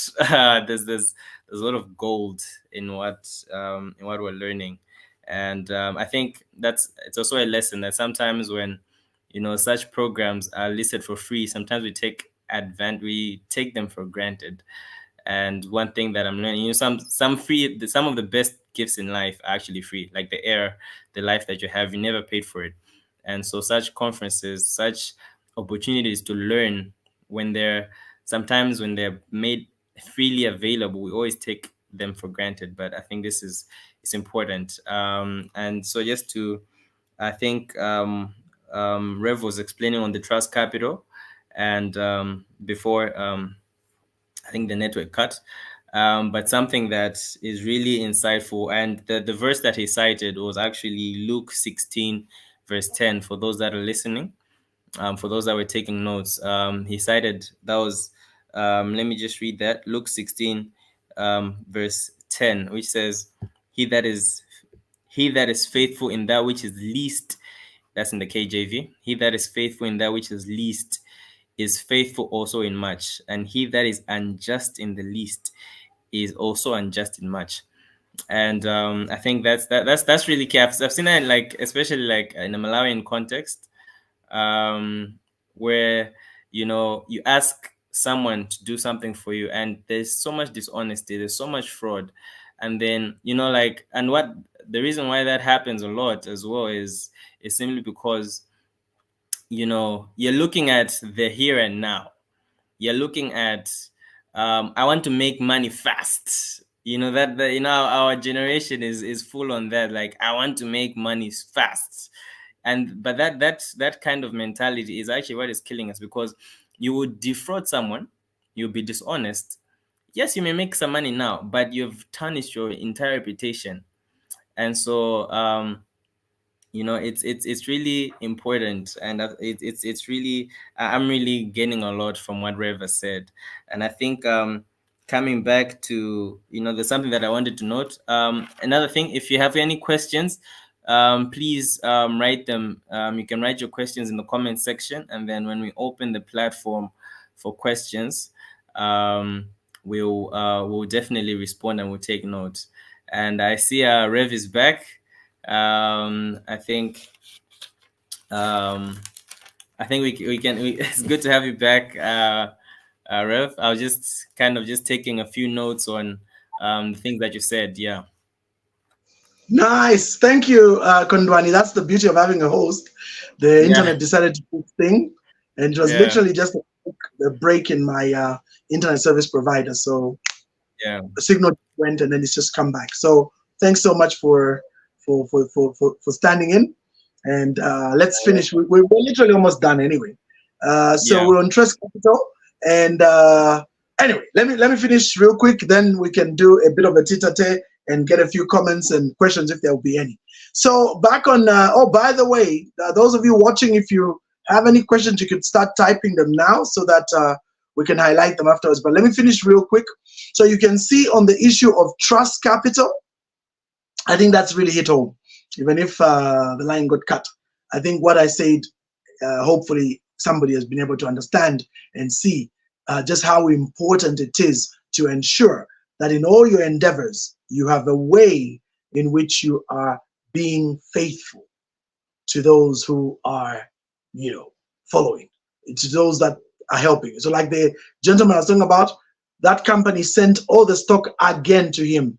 You can imagine 30, 14,000 kwacha, sorry, $1,000 worth of stock in a container, stolen, lost. And the company is willing to send that again and even go into a payment deal with you because of your faithfulness from the past. They know that you've been a trustworthy person. You've been able to come through on everything you've said. So I'm challenging you as business people that you need to do this. Now, Kato is asking, how can you get in touch with me? No problem. Go to my page and go to my WhatsApp there. You'll find it under About section. You will see it there. But if you're interested in mentorship, which would be more ideal, you can scroll in the comments. You will see the link on mentorship. Go and register there and become part. Ian, I saw your details popping up. Thank you for coming in to be part of this. Okay. Somebody, Willard, is asking, do you need all these types of capitals to succeed in life again? What if you only have? Okay, so we'll come back to that. So we'll handle them afterwards, isn't it? Convani. We'll come and now do. So start posting your questions. So anyway, let's continue. So number 7, which is the last one, type that down. It's social capital. Okay, so that's number 7. Social capital. Write that down. You guys with questions, don't worry, we'll catch you. So social capital. So what is social capital? It's a very powerful capital. Do you remember relationships and volunteerism? So if you remember relationships and volunteerism, then what you're going to realize is that if you're smart, if you've got a head between your shoulders, as my old pastor used to say, you would be able to start to leverage your talents, your information, and your relationships. How do you leverage them? You take your gift and you make it available in mass. And by so doing, you begin to build what we call brand reputation. Brand reputation. So what is brand reputation? It is when you go out there and repeatedly demonstrate so much value to the society you're in that you begin to become an authority in your field. So you become an authority in your field. Why? Because the quality of what you demonstrate is trustworthy. The quality of what you demonstrate is valuable to the market. I'll give you a very good example. And by the way, volunteerism. Let me give another example. Very good one. I can't mention names. But a very high-level Fortune 500 company recently reached out to me and asked me to do some mentorship classes as part of their series on whatever they call it. It's a very clever method they use. They ask all these top speakers to go and speak, but you do it pro bono. You do it for free. Imagine, you're a big company, big name, but they say you're doing it for free. Now, when I looked at the name of the company, I said, this one, yeah, I'll do it for free. No problem. I'll go and do it for free. But what I'll just do is when I go do for free, what I'm going to offload will be powerful. And even if they don't ever become my client, but they will remember me and they'll call me because of what I've done. So I went there. I told, and normally when companies like that say that, or let me tell the companies, I always tell them logistics are on you, blah blah blah. Since you're not paying anything, but I'll come do it. So we agreed, and the date was set, and they came to fetch me from here. Very nice car, by the way, nice Land Cruiser V8 to go and do this thing for free. So anyway, I went there, and it was a long one, just 2 hours long. Did the thing like what I'm doing now with you guys for free. Do you know what happened? When I finished, the director, the managing director, the CEO of that company, and by the way, all the branches across Africa were joined. So we had over 170 people in the meeting following. When I was done with that meeting, the CEO said, Zambia, can you make arrangements so that Reverend Mwambazi comes and does a 2-day training here? Let's get that going as soon as possible. So you see, so it was free, but social capital. I demonstrated my value. And the most powerful social capitalist I know that has ever existed was Jesus Christ, our Lord and Savior. You see, Jesus made a very interesting statement in the Bible. He said, birds have nests and foxes have holes, but the Son of Man has nowhere to lay his head. And of course, that sounds really nice for those who propagate the gospel of poverty. It's no, yeah, Jesus never had any house. Yeah, true. He didn't have a house. But let's examine, let's go a bit close into that. Just to examine, let's unravel, let's unpack that. Let's examine what he meant when he said he's got nowhere to lay his head. Let's understand what was going on around his ministry. Number one, according to Luke chapter 8, he had a whole group of women that literally funded all aspects of his ministry. Like just these women, and they were all of substance, and they were funding his ministry. That meant as they moved around, buying food and everything, this was coming from money financed by these women. As if that's not enough. Jesus had an accountant because he received so much money. Why did Jesus receive so much money? Because he carried social capital. His name and his brand, for lack of a better word, evoked such levels of respect that people were happy to give money into his work because they believed in what he stood for. You see, imagine, in those days, the mode of transport was a donkey, right? Imagine a situation where Jesus says, can you go to such and such a place? You'll find a donkey tied up. When the owner asks you, what are you doing taking that donkey? Tell them the master has used for it. It's like today coming and somebody wants to get your car. And you're like, where are you taking my car? The master wants it. Oh, no, master, no problem. Let him have the car. So Jesus had this ability to command resources wherever he needed them. He goes into a city and everybody is crowding him. They all want to be part of what's going on. And this tax collector called Zacchaeus climbs a tree because he couldn't see him. He's too short. And Jesus sees him and says, Zacchaeus, come down from that tree, for today I must sleep in your house. Yes, Lord! I want you guys to just start understanding the dynamic of what's going on there, because he had this thing. The woman with the alabaster box, even Judas complained, Lord, why are you letting this woman break you waste this perfume? Do you know that could have paid 1 year's wages? So imagine somebody went with a bottle of perfume worth 1 year's wages and broke it at the feet of Jesus. Wow. You know what I mean? If we had to take it by today's standards in Zambia, the minimum wage is 3,000 kwacha, which is roughly $130. 1 year's wages would be about $1,600 worth of perfume broken at the feet of Jesus.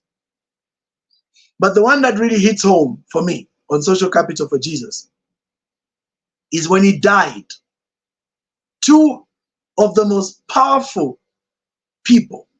One of them so powerful that his description starts with his wealth. In fact, it starts with who he was and what he owned before it finishes with his name. There was a rich man of influence from the city of Arimathea called Joseph. Wow. Just imagine. So his credentials first, then his name. He didn't say there was a man, a rich man, there was a man called Joseph who was rich. Well, no, started with his credentials and ended with him. This guy was so influential, he went to ask for the body of the most controversial man of the day. You see, that's another thing, again, people ignore. This is a guy that caused the whole Jerusalem to come to a standstill. And that's why when Jesus was talking to the disciples of Emmaus, they were walking on the way to Emmaus, these guys looked sad, and Jesus asks them, they didn't recognize him, why are you so downcast? Then they said, well, there's this great man that was slaughtered in Jerusalem, and what. He was a righteous man, blah, blah. And then Jesus asks, really?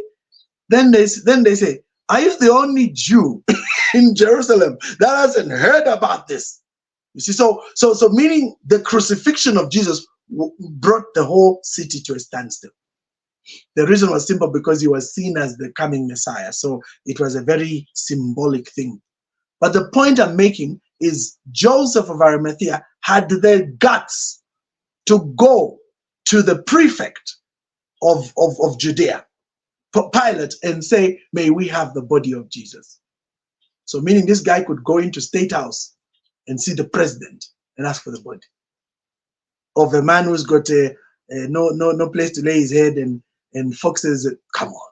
So you start to see immediately just how powerful and how influential Jesus really was. Yes, he never owned money, yes, but his influence, his social capital was insane. And you know, this concept of social capital for me really hit home and started to make sense. You know, when I understood the concept of social capital, I've run with it as well. And it's done wonders for me. I'm going to give you a bit of my situation so that you understand. Okay? In my 15 years, 2009 to 2024, of running public broadcasting, that means on 4 of the top radio stations in the country with various programs, 2 of the top TV stations with various programs, and a syndicated show that's running to this day on the most happening urban radio station in the country. I have never, hear me, I have never paid a cent to be on air. And I never will. I will never pay to be on air. Why? Because my social capital is good enough. Where I am right now, there is no radio or TV station that will not take my show if I go make a proposal. In fact, they will pay me to do it.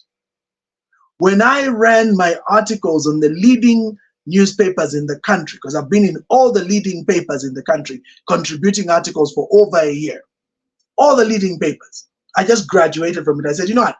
I've been there, done it. That's my checklist. I'm done. I'm not doing any more articles. Not because I have to. I don't need to.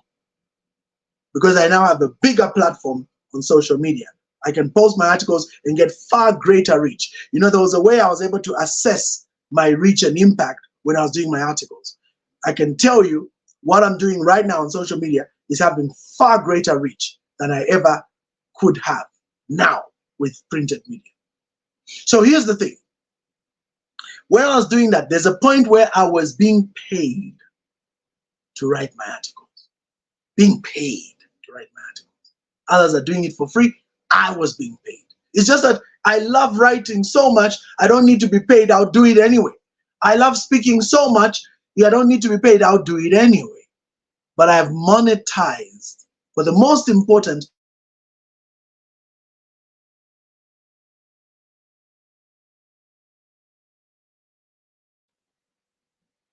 okay, I think we had lost the signal there a bit. I hope I'm back.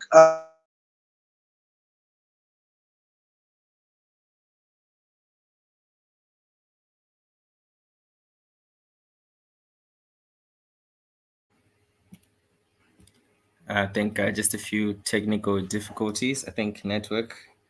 Um, but I think Rev will be joining back in a few minutes. But yeah, just to re-highlight a few things that he said, that he had just said on social capital. I think on the questions part, I think I took note. Maybe some of you didn't really take. Okay, you're back. I was saying that maybe for those that didn't fully take note of the definition of brand reputation, I think maybe when we start the questions, maybe you can just come again on that, for the sake of those who are taking notes. Yeah.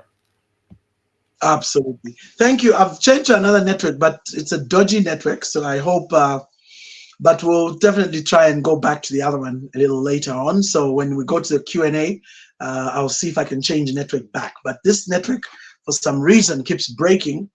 And so I don't know why. But anyway, here we are. This is reality of African Itso. So anyway, so I was talking about social capital, and I wanted to close by saying I did not need to pay, and I would never need to pay to be on any of these platforms because I carry very, very solid social capital myself.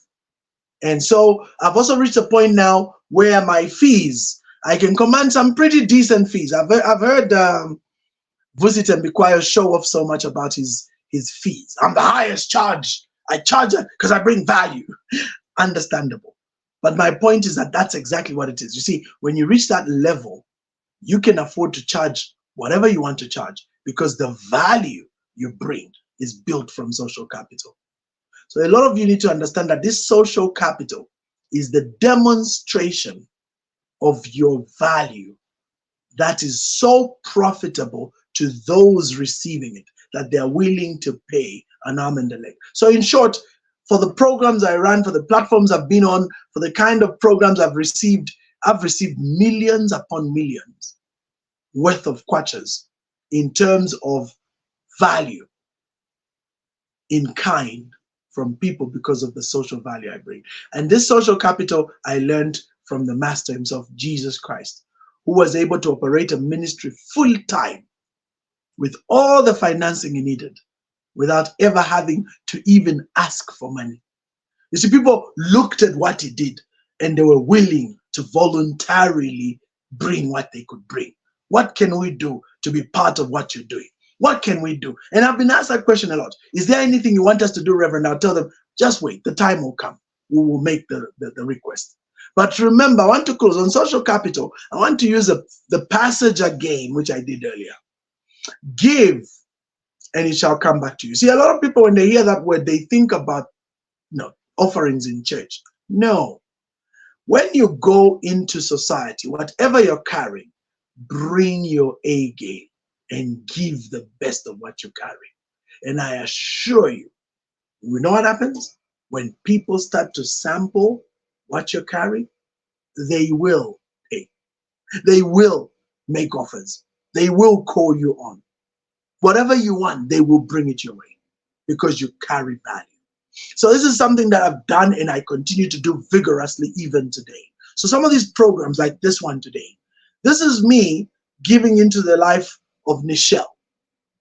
I don't know who Nichelle will become in the future. Through Nichelle, I've met this great young man, Kondwani, right here. I'm already liking this guy. So we don't know where we're going with that. We honestly don't know where anybody's going. But why have I done what I've done for Nichelle? Nichelle one day will tell our own story. But one of the things I've done this is because when we started with Nichelle was going through major issues in her life. I'm not going to put her on blast for her out of respect for her. But she was going through major stuff in her life. And so in the process, I had to take her through this whole counsel thing. And it was just one of those things that started on WhatsApp. She reached out. I tend to respond to other people. I get a lot of, requests for help. And most people, since they can't afford to do one-on-ones with me, because I do charge for that. So we do it on the phone, back and forth. Voice notes, messages. So I'll do that. So we did that with Nichelle, and it really went quite far. I think we did, 3-4 months with Nichelle, and she was very consistent. She was willing to go through this process as I helped her with it. And interestingly, at the end of that, she then decided, what can I do so that we can make you happen?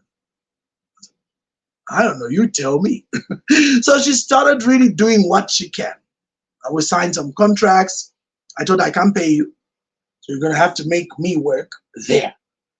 And so we've been on that for, I think, a year plus, back and forth until this year when she said, okay, let's do an event. I'm like, yeah, but I'm not going to come to Malawi unless someone's going to pay for me to come there and do my hotel and all those. Work is not, whoops. Okay, we're safe.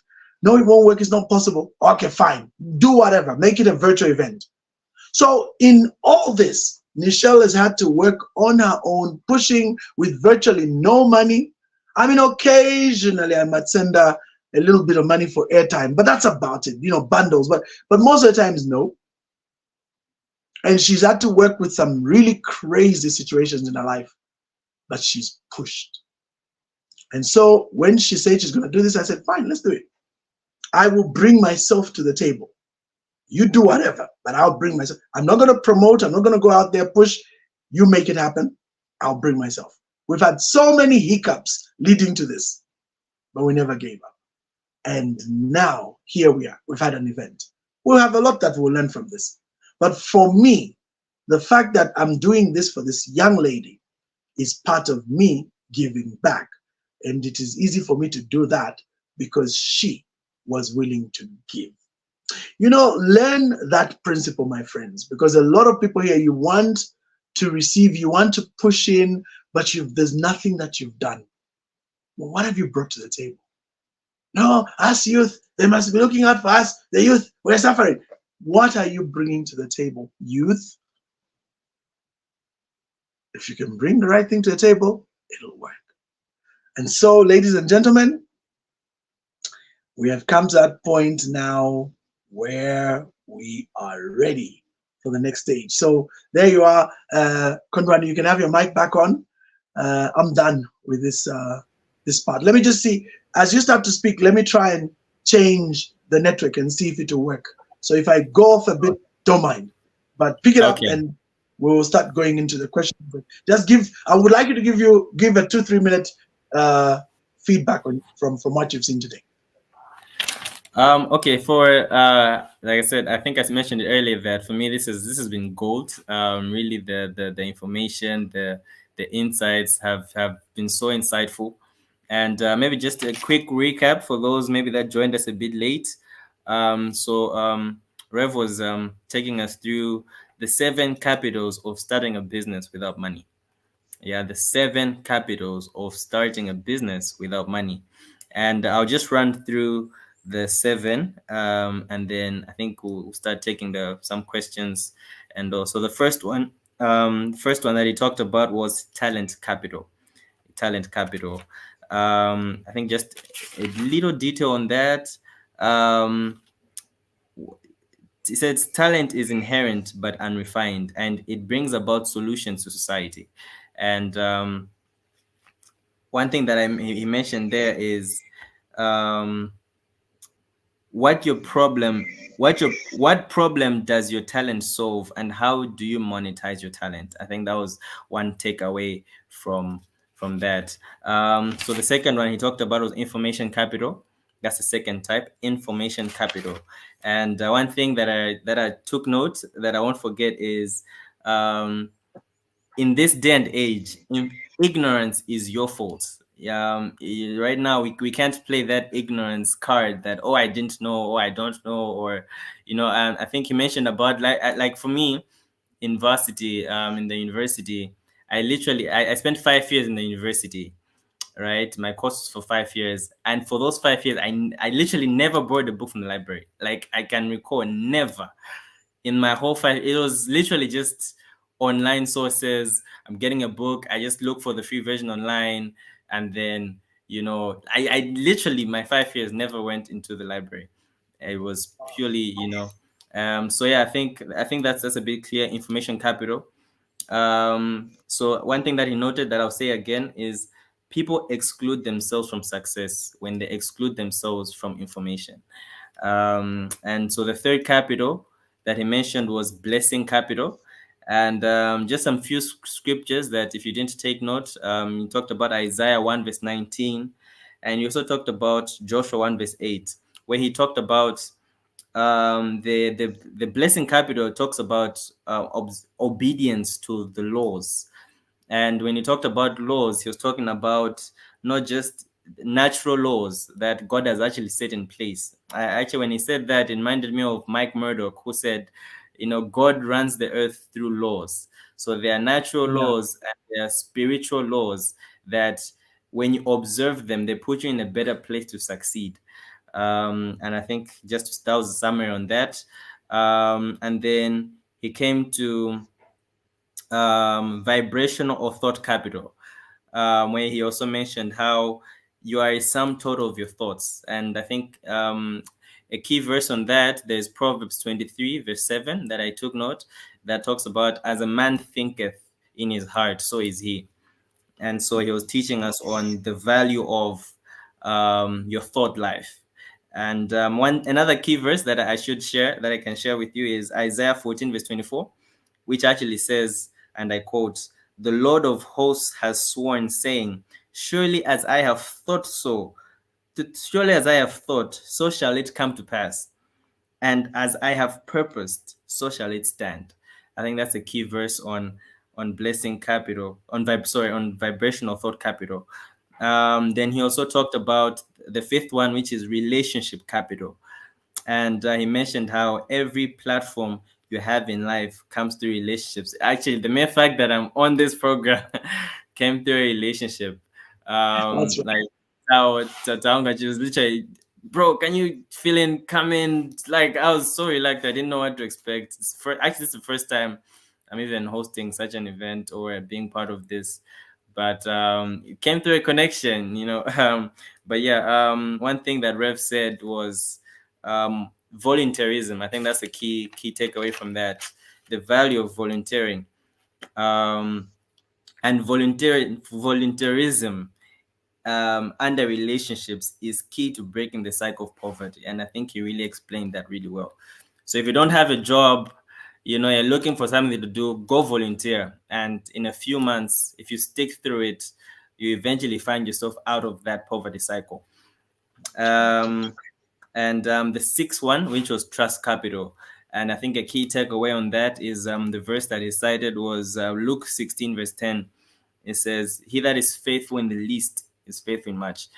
And that talks about, are you trustworthy in all your endeavors? Can someone trust you? I think that's the fundamental thing. If someone can trust you, then that's a source of capital that you have. Yeah. And then the last one that he talked about was the social capital.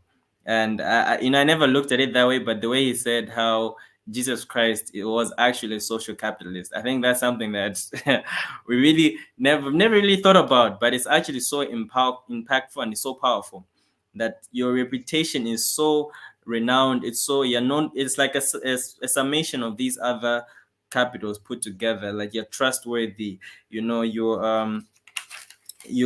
have good relationships, all the things that he did. I think there's another verse in the Bible that says the people actually acclaimed of Jesus Christ that he does everything well. There's a verse actually that it says, that said about Jesus Christ. And it was, and a key takeaway from me from that is demonstration of your value is when when the demonstration of your value is so profitable to people that they're willing to pay anything for it.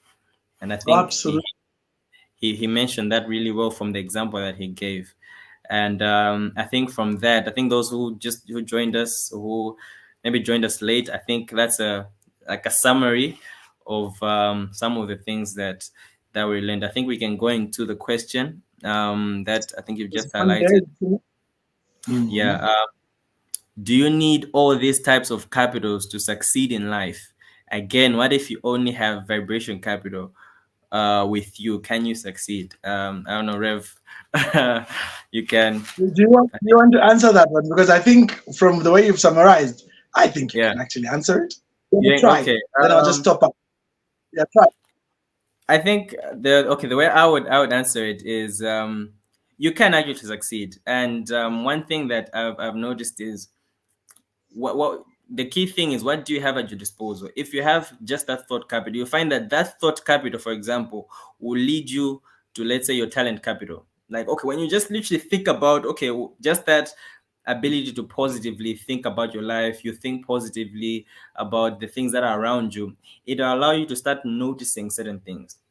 It will start taking you, it will even, that just that thought capital will lead you, let's say, to even information capital, where you now, because you're more you're more courageous, you're self-confident, you now start to plug in to those information circles.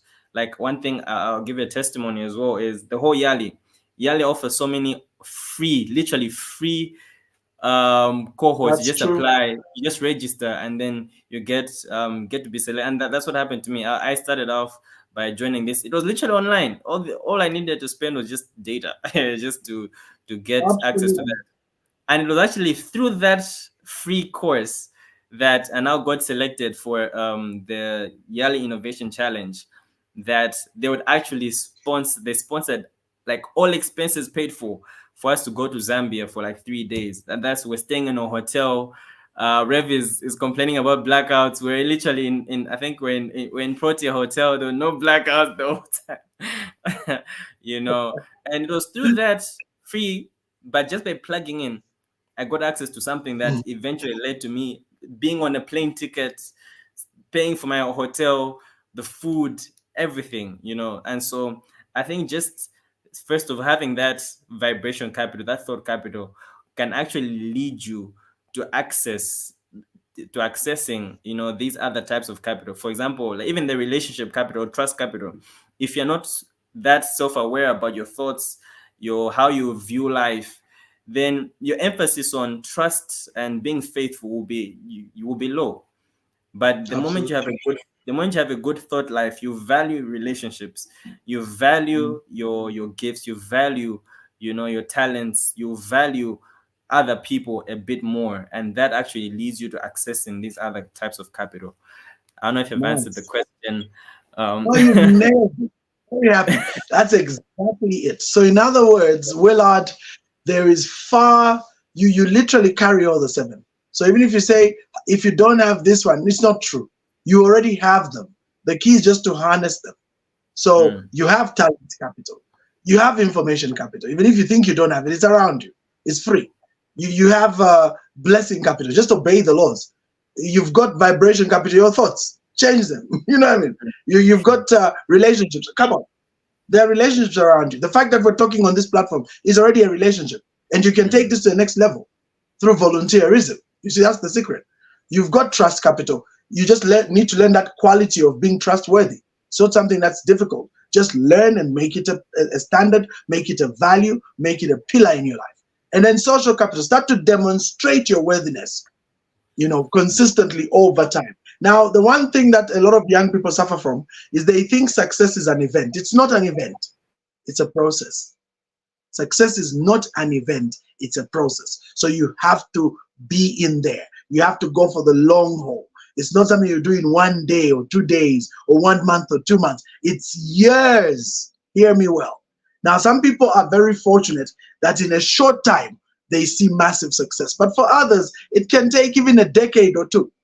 But the truth is that if you stay consistent and you stay on the dollar and you run with this, applying all these capitals, like we've said, there is no way you'll fail to see success. So I believe this has been a very rich summit. We've put in so much. It's a pity, what's her name? Michelle, who put this together, can't come to speak. She vowed and said she won't. So understandable. But we know that those of you who followed, I believe you have earned so much. Now, the coaching program will be like this every week. That's why you want to be part of the coaching program. Here's the details. Those of you who haven't yet registered, scroll up on your comments there. You'll find this thing with the link. You can go there. In fact, this one is not a good one because this one is missing. Oh, I don't see. Oh, wow. Okay. My face, the one for what's this is not there anymore. I wish it was there. But you find it. Go on the link. Scroll up on Facebook. You will see the link for joining to register under the mentorship program. The mentorship program comes with various prices and levels. So we've got bronze, silver, gold, and then we've got monthly and we've got full course. Monthly and full course. So the course is 3 months, 14 weeks, 14 sessions, deep sessions where you get to learn some really, really deep stuff. So if you haven't yet, you can go register there. Just scroll on the comments, go back to where that was. I think we had highlighted the banner. There it is. Yes, here's the link. That's the link. So go on that link and register for yourself so that you're part of this. But from ourselves, I want to take this moment to thank Kondwani so much for sparing these 3 or so hours. Have you seen the time there? We're almost at 3 hours. So it was quite Yeah. some work, but the fact that you sat there and went through everything, I'm grateful. Those of you who've also followed on the social media platforms and been there 3 hours, thank you so much for being part of this.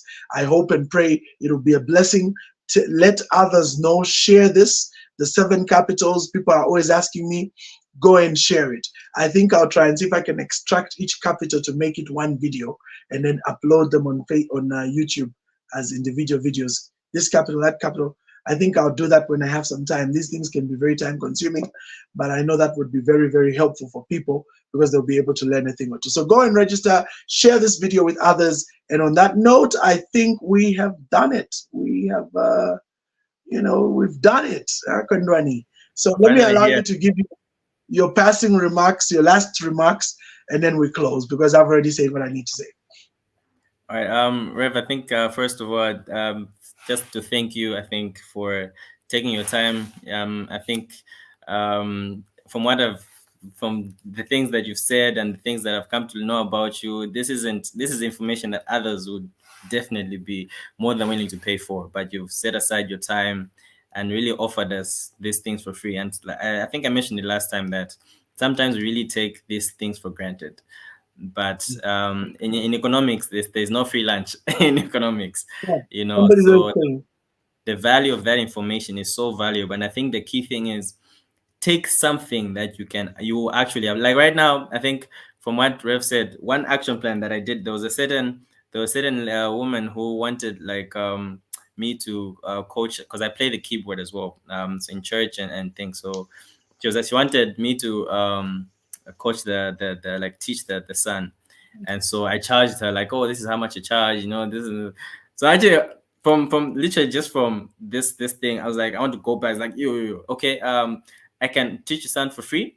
Let me volunteer. I can do that, just so that I get into that space where they see that what I have is actually valuable, and that's, so I think the point is find something that you will actually apply on the ground, that you can put into practice, and you see that, that's when you start to see the change that will result. So Rev, thank you so much for the opportunity, and hosting this was a first for me, but I hope it won't be the last. And no, definitely won't be. Definitely, I'm willing to volunteer myself to you because, definitely from this event. But yeah, thank you. And everyone who joined in, thank you so much for participating. Your comments, everyone who commented, I think that was really made the event come to life. And Taonga, Chirwa, sis, thank you so much for the opportunity and for all the work you did back in for all the work that you've done. Really commend you for that. And yeah, I think that those are my last remarks. All the best. So from everybody, bye. We'll catch you next time. All right.